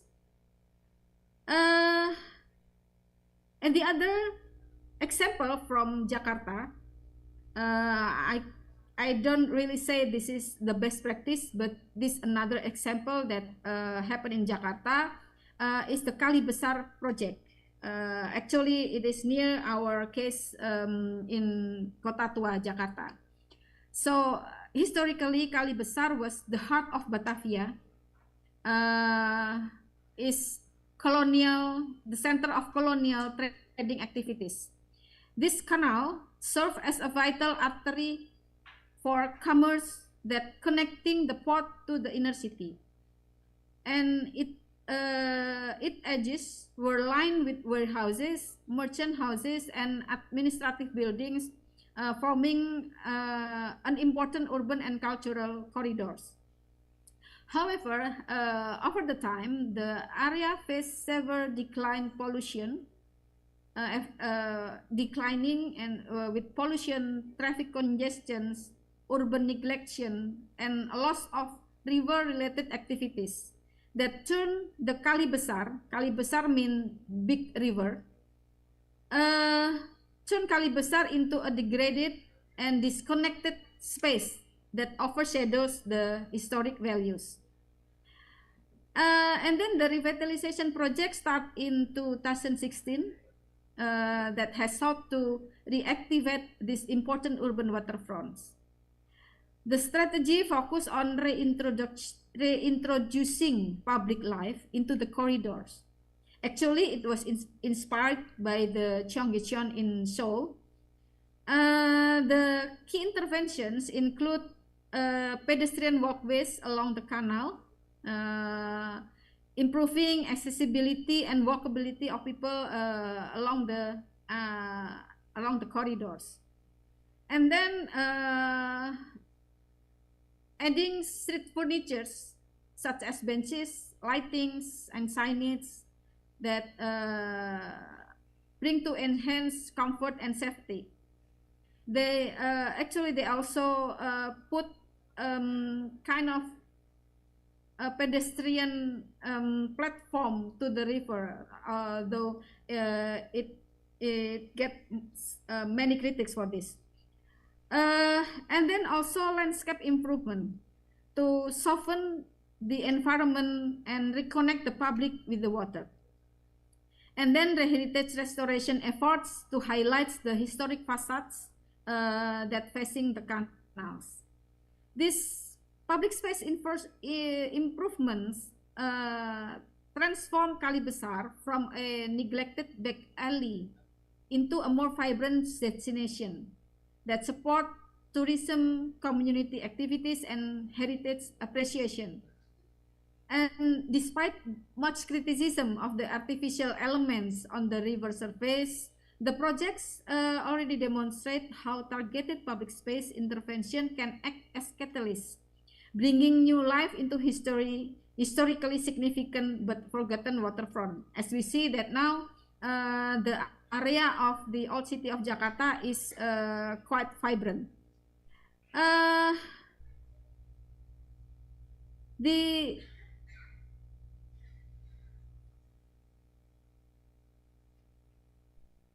Well, as a takeaways or conclusion, from the various examples and approaches that have been presented by previous speakers, there are several important lessons we can draw when working with public space as an urban catalyst for heritage waterfronts.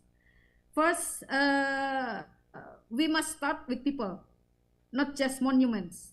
While physical heritage assets are crucial, the true soul of the place lies on how people live, how they interact, and create meaning around these historic areas. Any intervention must prioritize human experience and activities, not just preserving our structures. Second, we have to design for continuity, not for disruption. Revitalization should aim to weave the past and present together, creating a continuous narrative of the place identity. New public spaces should enhance the flow and life of the waterfronts, not only disrupt it with disconnected, isolated intervention. And the third, we have to use public space to connect history, not to isolate it. Public space should act as active bridges that make history accessible, tangible, and relevant to contemporary life, not museum-like zones that separate heritage from the daily urban dynamics. And finally, we have to engage community not just as users, but as co-creators.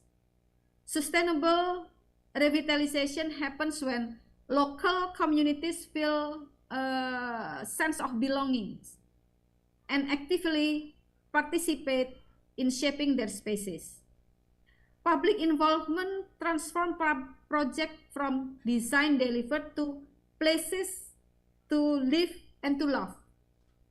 These lessons get us toward a more sensitive, inclusive, and dynamic way of using public space as catalyst for revitalizing heritage waterfront and creating urban environments that are both rooted in history and also vibrant for the future generation. So that all my presentation. Thank you very much. Thank you, Dr. Ian, for the very insightful presentation. It's good that you were able to very clearly identify the values and the challenges and to show that urban waterfronts are indeed a place to show this daily urban dynamic, as you call it, not just the physical structure or the physical space. Okay, Dr. Ian, were some students meant to present? Because we are now meant to be at the finish of the presentation time, but we just have to have shorter Q&A time because we have about half an hour before lunch. Yeah, actually, our student like to present to describe the case for our workshops. Is it now or after lunch? Up to you. Well, describe the case for the workshop. So I think that's I think it's better that they present now because after lunch the groups are going to be divided, and then people will not be able to see the Jakarta and the Tangerang case. But if possible, try to keep it short. Yeah. So okay. You may have to speed up or skip some slides. Otherwise, we will have very little time for questions. Thank you. Okay. So our students, I actually I'm in different room. So a student from Trisakti, can you prepare quickly and make your presentation short? Mas Riza and Mas Lutfi.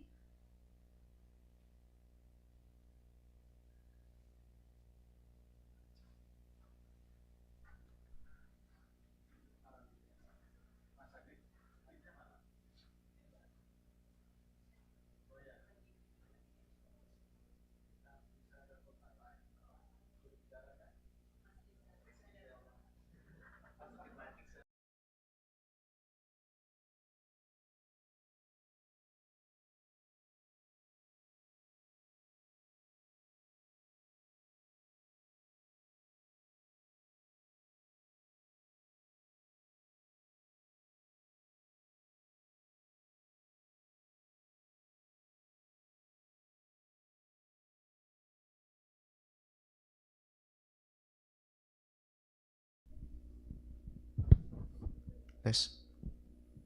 Can you hear my voice? Yes. Okay. Ready, sir. Oh. Okay. Is it the presentation ready? Misalnya, bisa. I think you should share your presentation on the Zoom, Mas Riza. Yeah. Still joining. Sorry. Yeah. So other students from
Call me Riza. I'm one of the from Master of Architecture student in majoring in urban design department in Trisakti University, and our lecturer Mr. Hati Prabo and Mrs. Nur Hikmah. For this subject, I will present about the location, about the one of the waterfront location in Jakarta. It's located near the Sunda Kelapa area. Maybe you can be next slide. This is our team, consists of 7 people. Actually, this area have a wide range, yeah.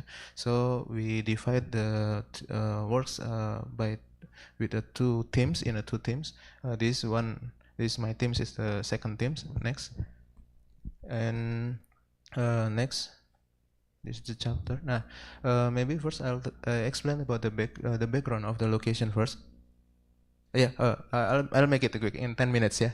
Okay. No, the background first. Okay. Going back now. Okay. The background. I'll explain about the background first. Currently, the world is facing a significant increase in urbanization. Yeah, more than half live in urban area, and it's projected 30% in the last 5 decades will increase by the United Nations 2018. And it's as the largest archipelago country in the world, Indonesia holds a strategic geographic position with rich natural and cultural potential. One of it is Sunda Kelapa, and Sunda Kelapa possesses very rich cultural heritage, reflecting a long history of maritime trade in 12th century.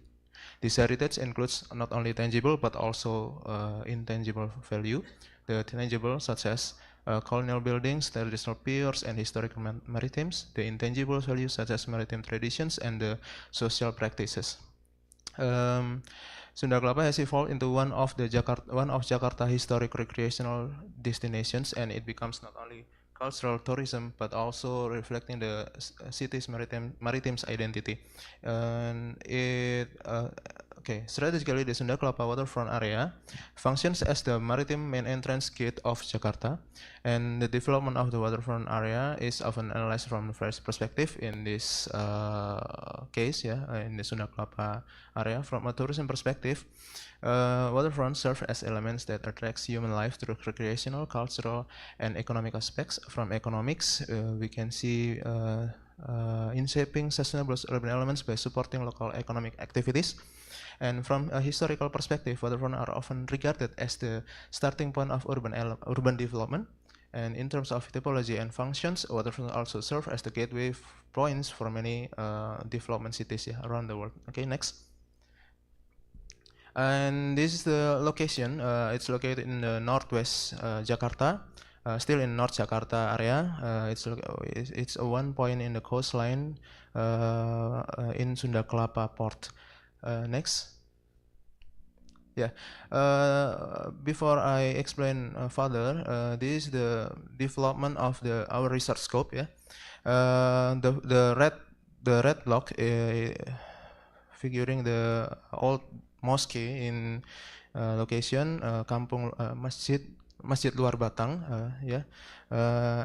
At first glance we thought that the delineation of the first picture is enough for this study, but after we look further into the area, we analyzed further, we found that the Sunda Kelapa port are located in the east side of the location, and it has a potential to develop as the waterfront area too. And after our survey into the area, we look the balance between the east and west area from the Sunda Kelapa port. So we expand our delineation in the picture 1 become to the picture 3. Next. And this is the historical overview. Maybe I'll make it quick. Historical aspect in this area, there consists of much old building there. One of Sunda Kelapa port. One of the history is the Sunda Kelapa port, and then the Menara Syah Bandar Tower. You can it located near the Sunda Kelapa port. And there is also Luar Batang Mosque, one of the oldest mosque in Jakarta, located in the Pasar Ikan. Pasar Ikan is a market, a fish market in there. And also the Maritime Museum located in the area too. Maybe that's a quick review. Next. This is the review of the location from the Luar Batang Mosque, Kampung Luar Batang. Sorry, I forgot. The location are divided into two subjects, the east and the west side. Our group are focusing in the west side, located in the Kampung Luar Batang village, and another group is focusing in the Sunda Kelapa Port. This is the historical view of the area, both in the east and west, located in the yellow block, yellow square in there. And there is the picture that in the right side, it explained about the old historical building that still remains in there, and some of it have been preserved. Next. And this is the development of the area with map. There's an old map 1914, 2005, and 20 years later. Right now, we can see dense housing growing there. Next. Yeah. Okay, this is site profile, location in Kampung Luar Batang, Luar Batang village. Delineation object is marked with the yellow color. Size of the area is approximately 5 hectares, including 4 hectares land area and 1 hectares water area. Center activity of the it is the center activity of the region. Okay, and so you can see number from 1 to 7 there. It marked the building that the heritage building that remains in there, and also it explain about the transportation hub that remain there. Yeah, next. And this is the land use and the ownership maps. From the website. You can access the website at bumiatrbpn.go.id to analyze further the location. And from this map you can see there is 3 colors, and orange is orange is terdaftar itu ya.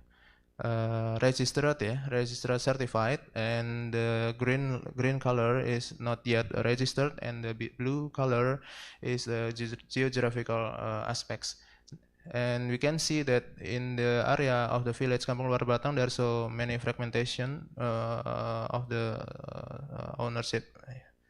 Okay, and there is one location that have a huge area that still not registered. Next.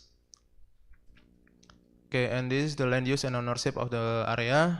You can see in these maps with the yellow color, it described as the residential area, and the pink color it is a commercial area, and the brown color. What is the brown color? Brown color TR, transportation. Transportation infrastructure. And the purple area is the public facility building. Next. Next. You can see that in the previous maps, the green coefficient of the area are described as the in here. So we can see most of the area in here are have green coefficient more than 20%. So the color the color is missed. The color is false. Most of the area in here has 20% coefficient. Next. This is the association, the Kampung Luar, the Masjid Luar Batang. Next. This is the area delineation area. Next. And the road we took while surveying. This is our survey in the location. We found many building in here, many heritage buildings. Like in the picture, we have 6 existing condition in there. And for the first one, you can see in the described photo in the left and the description in the right side, and the key plans in the bottom right. Okay, next. Maybe I'll make it quick. Next. This one is the apartment. There is apartment in there that already settled in there. And the number 2 picture is the historical old mosque in Jakarta. Okay, and next. This is the condition, it's the surrounding condition of the area. Next. Okay. Okay. Next. Yeah. Okay. Next. This strategic issue. We have an issue. We have an issue in this area, reclamation in the north side of the Jakarta, and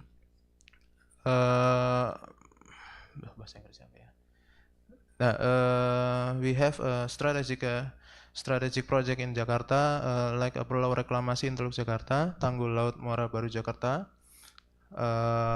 and yeah, 7 goals in revitalizing in the coastline. We have 7 goals too, and we have goals like a picture in the bottom right. Yeah, we have the maybe you can next idea. Okay, this is the picture about in the area. We have survey in there. Maybe this is the strategic maybe this is the problem that we found. Yeah, there is an organized community activity in the area, already has the activity, but it's not organized well, not well organized. So and then the second picture, while we are surveying in there, we feeling lost, we don't know where we go. And then the third picture, there is unorganized local economy. There is so much growing economic activity in there, especially in around the old mosque. Next. And this the picture of the people in there. They took transportation, but there's no public transport in there, and improper communal space. And then on street parking, yeah, we can't find a parking facility in there, so they parking on street like that. Next. Yeah, this is the access to the one of the linking area of the east and west area. From the previous map, you can see that the center area has a potential to connect to each side, and this is the first picture in the left side is the bridge that connecting the west side into the central area, and in the middle is an unwell organized local economy, and in the right picture is access to Masjid Kampung Luar Batang. Okay, next. Yeah, next. This is the development of the Waterfront city. Next. Okay, thank you. I think that's a quick review about the location, about the first location. The second group? Yes. Okay, the second group will continue the explanation. Is there any? Mas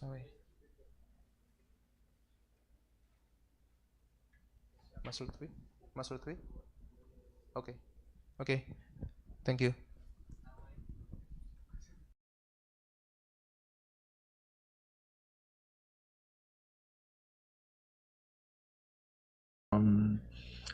Trisakti.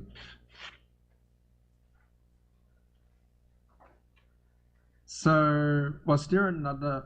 There were 2 sites, were there, in Indonesia? Okay, the other one's coming. Yeah, there's another one. Be quick. Hey. Come on. As this for the slide, already prepared? For the slide, where is the slide? Mana Mbak Meta? Maybe you can share tuh. Ada filenya nggak?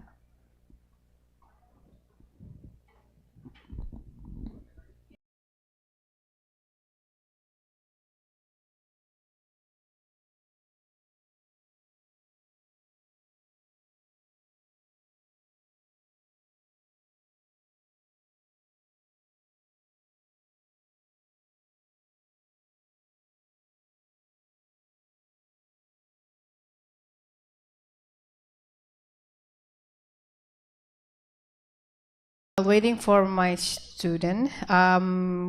Could I maybe like you can give like maybe some of the audience would like to ask about the previous one maybe, because it might take a little time here. So the previous presenter, that was the Jakarta site, right? Yeah, Jakarta site has two Tanjung locations. Ready prepared or not? The materials?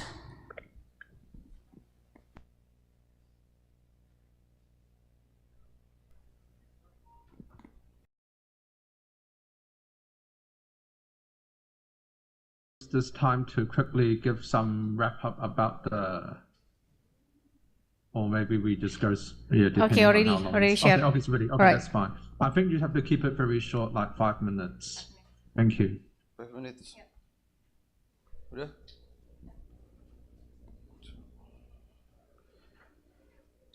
Today I'm exciting for share my my PPT or my presentation.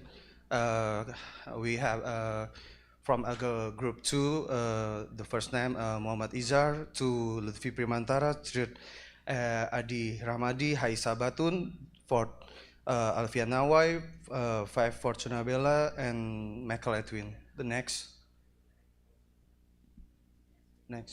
page. We have, my introduction first point 1 background, first 1.2 target, and 1.3 set profile, 131 location, 132 delineation, 133 land use, and 134 history location, and 135 macro context, and 1.36 micro context, and 1.37 meso context, and 1.38 existing condition, and 1.4 problem location, and 1.5 issue strategy. Next.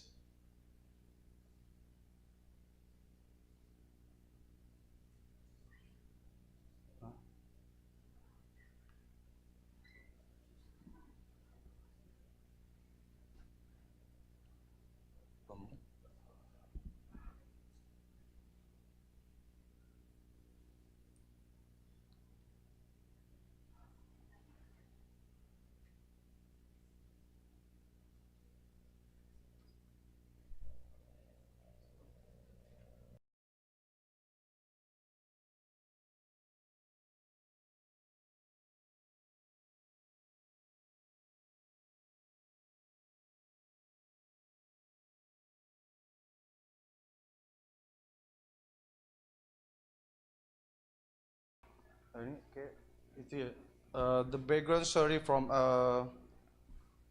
Sunda Kelapa. The port holds significant historical and cultural value. Initially,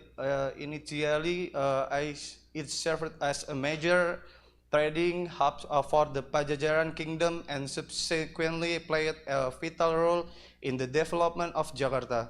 Despite its rich historical background, the port function has diminished over time, and it's now primarily used for traditional inter-island transportation. Current revitalization efforts aim to transform the port into a tourism destination and cultural hub by capitalizing on its historical significance and tourism development potential. This initiative are initiated to enhance tourist satisfaction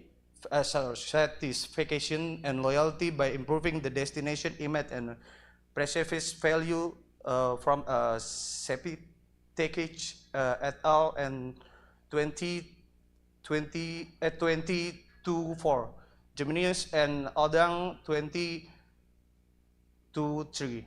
Contemporary challenge and opportunity, the historical value of the port remain underutilized as the area is currently dominated by industrial activity, Geminius and Odang 2023. There is a pressing need for the development of the media and cultural tourism initiative to highlight and preserve the existing historical and cultural asset Geminius Odang 2023. Revitalization efforts are currently underway to transform Sunda Kelapa into the tourism hub, aiming to restore its maritime character and enhance its role as a transit-oriented and transport hub. From Nathaniel 2023. Architectural solutions such as multi-sensory design approach are being explored to create interactive and engaging visitor experience from Salis and Hadi Wono. Sorry to interrupt you. Dr. Hadi, we're meant to have the lunch in 5 minutes. Oh yeah, I see. We don't need to read like every single word and every single reference. Perhaps I think the presentation is very interesting. If we can just give the introduction about what the site is, and you can talk more in the afternoon session. Okay. Dr. Hadi, would that be all right? Yeah. Okay, next.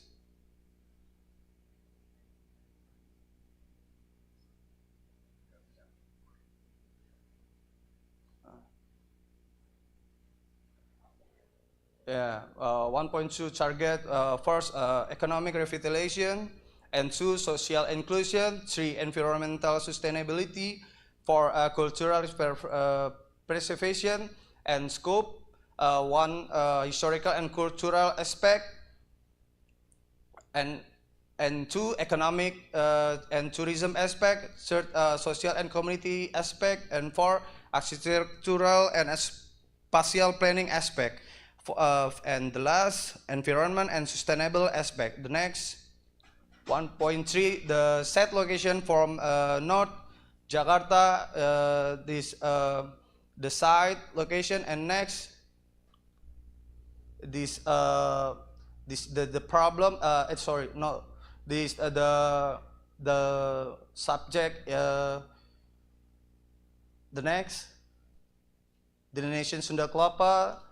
The first photo and 2 photo and the 3 photo. Yeah, next is the space pattern plan, RDTR from Indonesia, and subzona K1 is to subzona K2, and third subzona K3 for subzona R1, subzona R3H, subzona TR, and zona SPU. Next.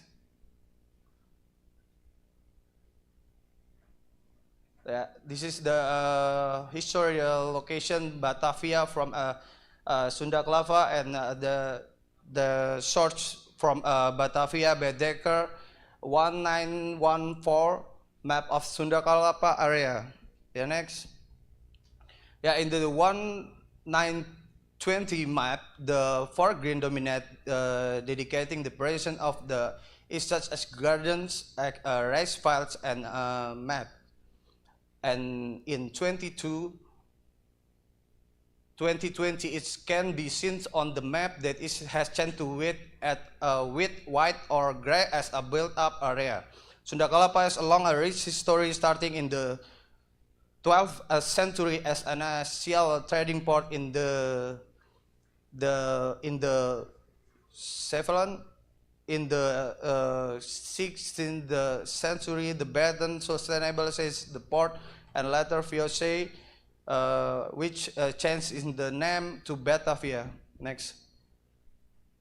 Yeah, the first story, Benedette, the purple Batavia, 1925, Museum Bahari, and Syahbandar Bunda Kelapa, and the color orange, Benedict, the Batavia that ensured Batavia come 1949, Menara Syahbandar, Pelabuhan Sunda Kelapa, Harbor Sunda Kelapa, and yellow color Heaven Canal, and the red Van Batavia, Gazian, Vanak, the 1865 Sunda Kelapa Harbor.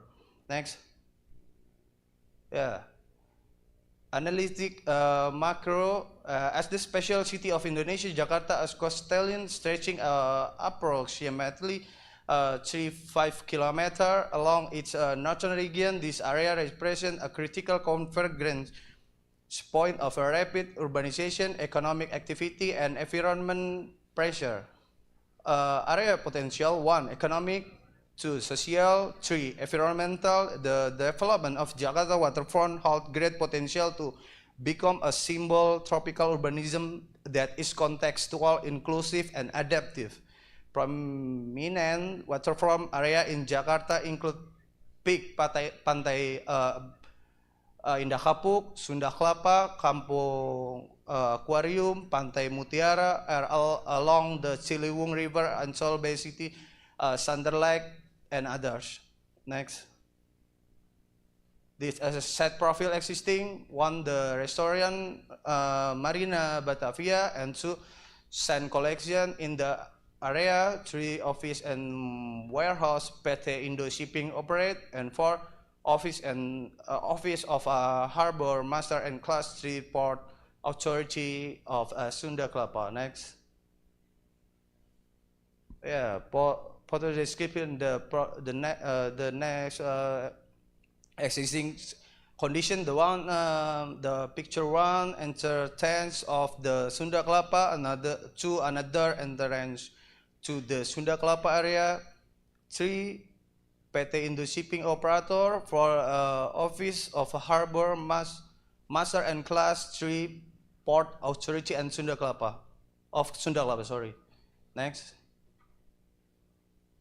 It is the existing condition: 1, resident area; 2, Ananda Preschool; 3, PT Charon Pokpan Indonesia; and 4, Kantor Pusat the head office Indomart. Next. And 1, the Marina Batavia; and 2, Ananda Preschool; 3, office and warehouse PT Charon Pokpan; 4, Indomaret head office. Next. Yeah, problem in location. Recurring tidal floods. Sunda Kelapa port often experience tidal flooding with water level reaching up to 70 centimeter. The condition of the damaged emergency embankment and clogged water and channel exacerbate this. And problem to infusion infrastructure. According to a study from the University of Indonesia, the utilized rate of multipurpose terminal docks enrich 88.96%, which is categorized as a poor, and the 3, traffic and accessibility. The narrow access roads are inadequate for the volume for vehicle facing through, which is the leading cause of congestion, especially truck transporting goods. Next.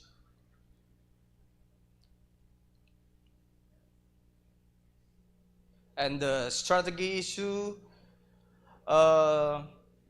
opportunity for Sunda Kelapa and LRT to be opportunity for Sunda Kelapa LRT to be connect to LRT, where the sport attracts foreign and domestic tourists per year, around 40,000 tourists visit to see visiting ships loading and unloading activity more area. Sunda Kelapa Port will be connected to LRT. Both parties have just conducted field visit to several locations, including Sunda Kelapa Port and the Jakarta Light Rail Transit or LRT project. This activity follows the signing of the Memorandum of Understanding or MOU on July 25, 2025. And 3, sorry, maybe we could just share the slides afterwards. I think we should move on to the Q&A and then the lunch break. Thank you. I think that was the last slide.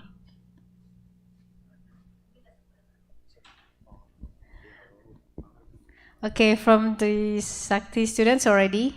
Yes, turned out to be is from my mistakes.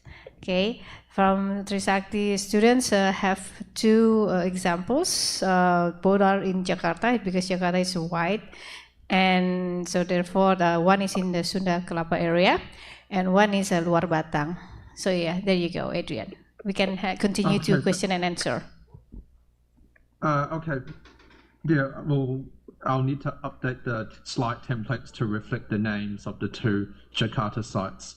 Okay, because we are already in the lunch break, so we'll just I'll give one big question to all the presenters, and then if Dr. Hadi wants to wrap up after the answers, and then we can go for lunch. So thank you again for all the presenters today.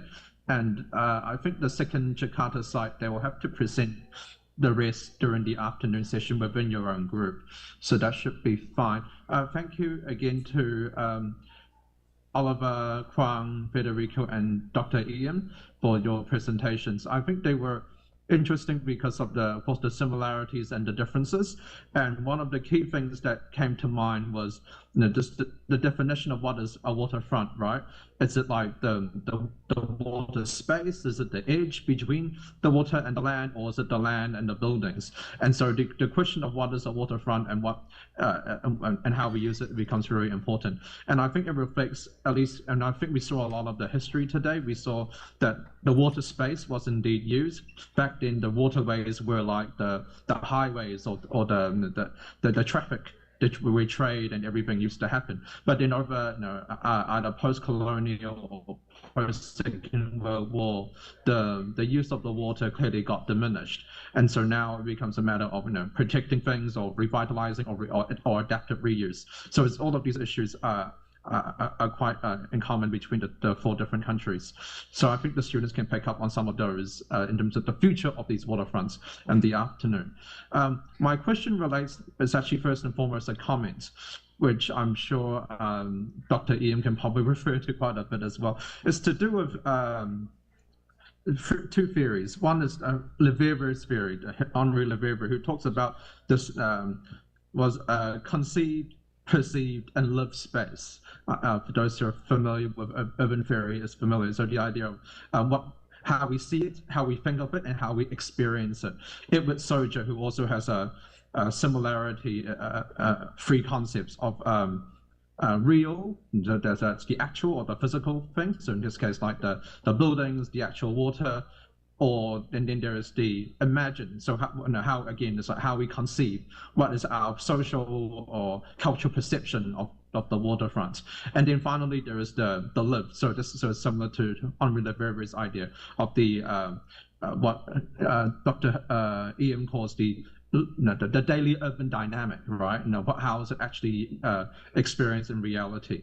And so perhaps if the three speakers could maybe talk about the relationship between what it is physically, how we perceive of it, and then how it's actually used. If that's a very broad question to all three of you, because I think there is a lot of similarities and differences, and it'll be good to see how that gets picked up. Perhaps we can go in reverse order. Dr. Ian, if you would like to start. Excuse me, Adrian, my internet connection was just very bad, and I don't hear all of your question. Sorry, you still muted. Yeah. So it's about the triad of space, the three ways of understanding space. So conceived, perceived, and lived experience. So how we think of it, how we see it on the physical, and then how we experience it. If you'd like to comment on the Jakarta case, I'll type it in the chat. Conceived. Okay. Yeah. You better type it on the chat. Yeah.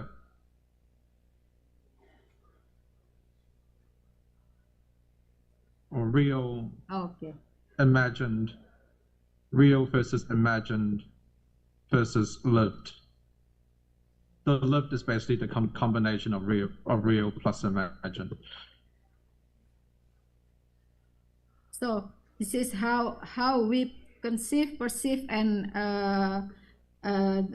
perceive the life experience of the waterfront in our place, right? Yes. Okay. Especially in Jakarta case, how we conceive space of the Sunda Kelapa, and I will call it the waterfront of the old city of Jakarta, or waterfront of Jakarta. It maybe refers to how we conceive space. It's about the representation of space. It maybe refers to how we design, plan, and conceptualize the space from us as we as an architects, as planners, and as decision makers. So we have to conceive to understand how to understand what is the form of the space, the maybe the spatial three-dimensional form of the space of the area of the city, if it's a city, that we can see from maps, from blueprints, and we are also understand the area from policy documents. So maybe we can see how government has the plan for the area from the master plan. So we can conceive the space, we can understand the space from that document. But from the perceive, how we perceive, is about how we understand the soul. Maybe our perception, or our image of the space. We can understand the space or the area from the history, maybe also from the daily life of the community, and maybe how people move through the space and interact in the daily life. So this is also about how we how we understand the lived space, that is representational of the space. Maybe it's also refers to the emotional, the symbolic, and also the cultural meanings, how people attach to the space, how people shape its memory, its identity, and its collective image. So maybe my conclusion is to conceive the space is how we understand the physical representation of the space. How we perceive space, the perceived space is about the appearance of the space, and how people experience it. And the lived space is about the image of the space. So yeah, maybe that's I can answer you, Adrian. Thank you. Thank you, Dr. Ian. I think it's a good framework for Kwan, if you would like to talk about real, imagined, and lived space and their difference and relationship in the Ho Chi Minh context. Thanks, Ian. So continue with the topic about definition of waterfront that you mentioned before. Actually, the word waterfront should be redefined because the water, it doesn't have a boundary. On the map, we always draw a water like a line or just a fixed water body. But actually, water has its own rhythm. And then, so to understand the rhythm is also related to the daily practice.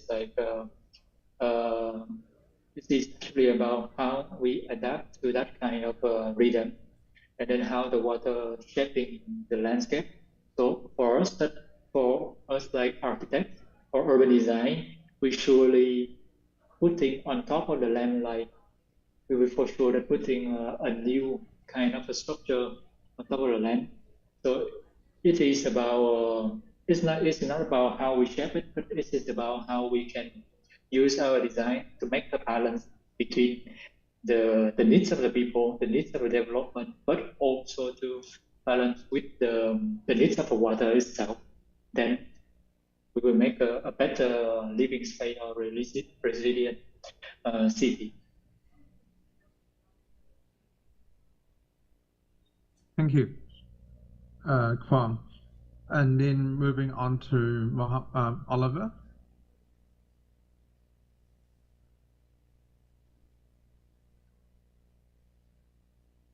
Mohammed Oliver.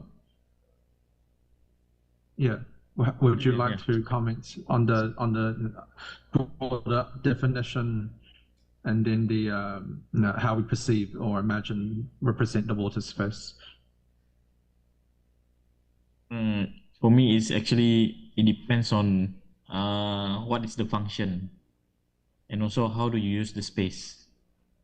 Because sometimes when we look at the perception of the locals or who are those person who are using that space, especially at it's either riverine or by the river banks or any water bodies.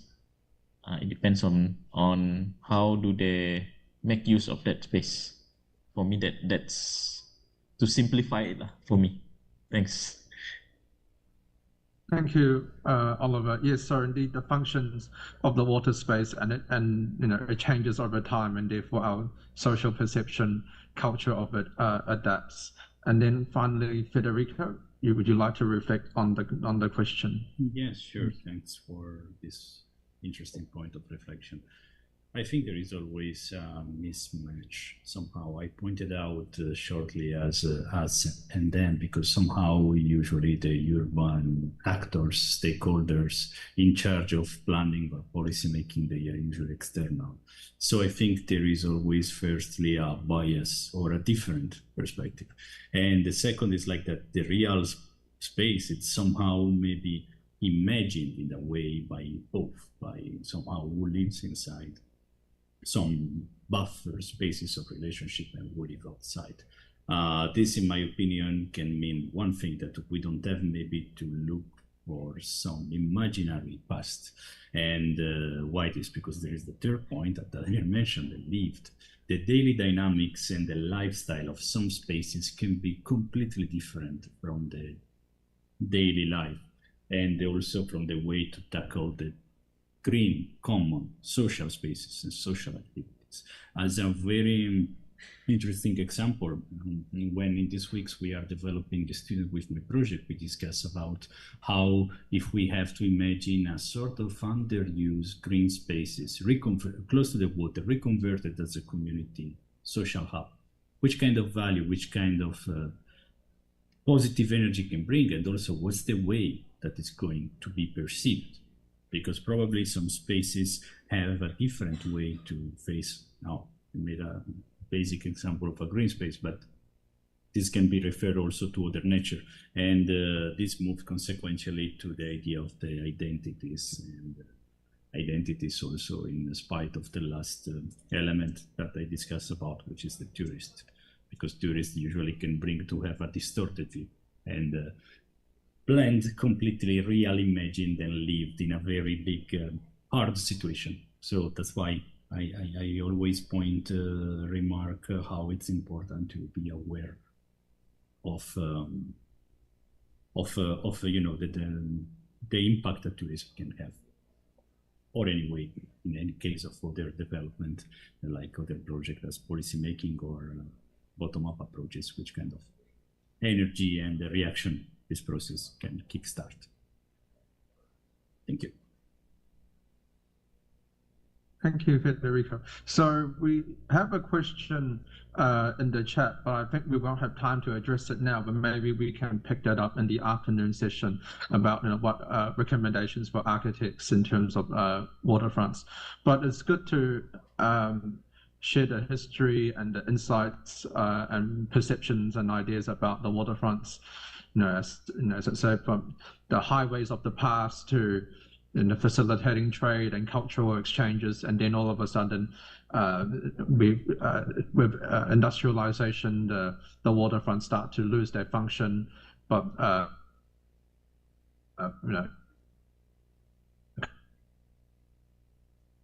cultural buildings, something that we can consider into the future of urban waterfronts, and always continuously changing or shifting our perception or what we give to the identity as urban waterfront. So thank you for all the speakers, and perhaps we can have some final remark from Dr. Hadi, the Dean of Trisakti, and then we can head off to lunch and come back for the afternoon session. Dr. Hadi or Retna? Don't forget, we will have the photo session, with all of us. Okay, sure. Already managed with the team here. Okay, thank you, Dr. Adrian, and thank you for the participant and the speakers. We can know about waterfront and heritage, urban heritage. So maybe this is the knowledge for the discuss the afternoon session, and we know that waterfront is the activity and the physical character beside the water or the sea or the river, and then the activity related with the water, and this is the waterfront city. And heritage, we have memory or historical or the site or the area, so we can to reserve or to conserve with the area, because we have to the urban identity, so we can to conserve this area. I think this enough, and Dr. Adrian, and we can see the afternoon session. Thank you, Dr. Arya. Thank you, Dr. Hadi, for staying the whole session. It's been a long morning, so I think we can go for lunch now and come back at Hold on. 12:45. Photo session, please. Oh, sorry. Okay, you can manage this. Okay. You manage this. So for those who are from Zoom, could you please turn on your camera? And student from Trisakti, please come forward here. Come on. Come on. And Pak Hadi, Bu Lucy also. Yeah. Okay, I see here from on Zoom, not yet all. Turn on the camera. From UTS, Marcus, where is it? That one, not yet. Turn on the camera. Tuan, could you turn on the camera? Pak Bambang, kameranya nyalain, Pak. Gerald, could you turn on the camera? Maybe from university from Vietnam. Can you like before all the members go in front and then take photo or something from the Zoom? Could you do that from Vietnam? We have tell our students to turn on the camera on Zoom. So oh, they already. Oh, okay. All right. Could you turn on the camera? Operator, how many students not yet open the camera on Zoom?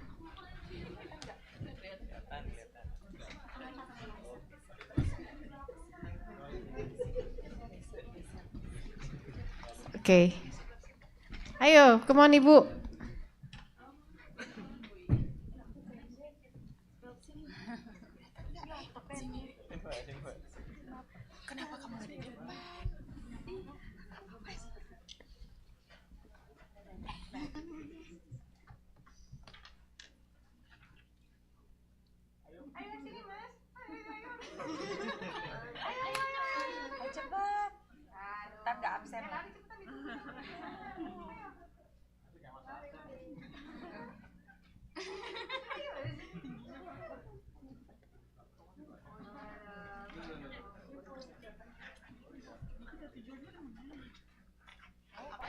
Already? 1, 2, 3.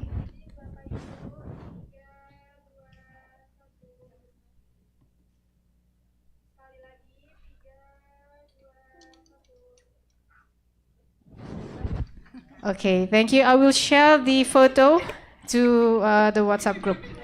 Okay? Thank you for everyone for attending the information about Waterfront, and look forward for the workshop. Okay? See you after break, lunch break. Thank you. Should we aim for 12:45 or 1 o'clock? Excuse me, what did you say, Adrian? Could I hear?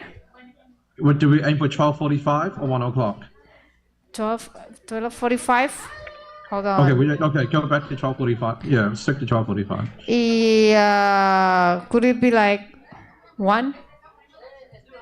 Okay, yeah, I think 12:55. Yeah. Okay, at 1. So all we right. can start it. We start it. Yeah. Okay. So we return at 1 p.m. Thank you.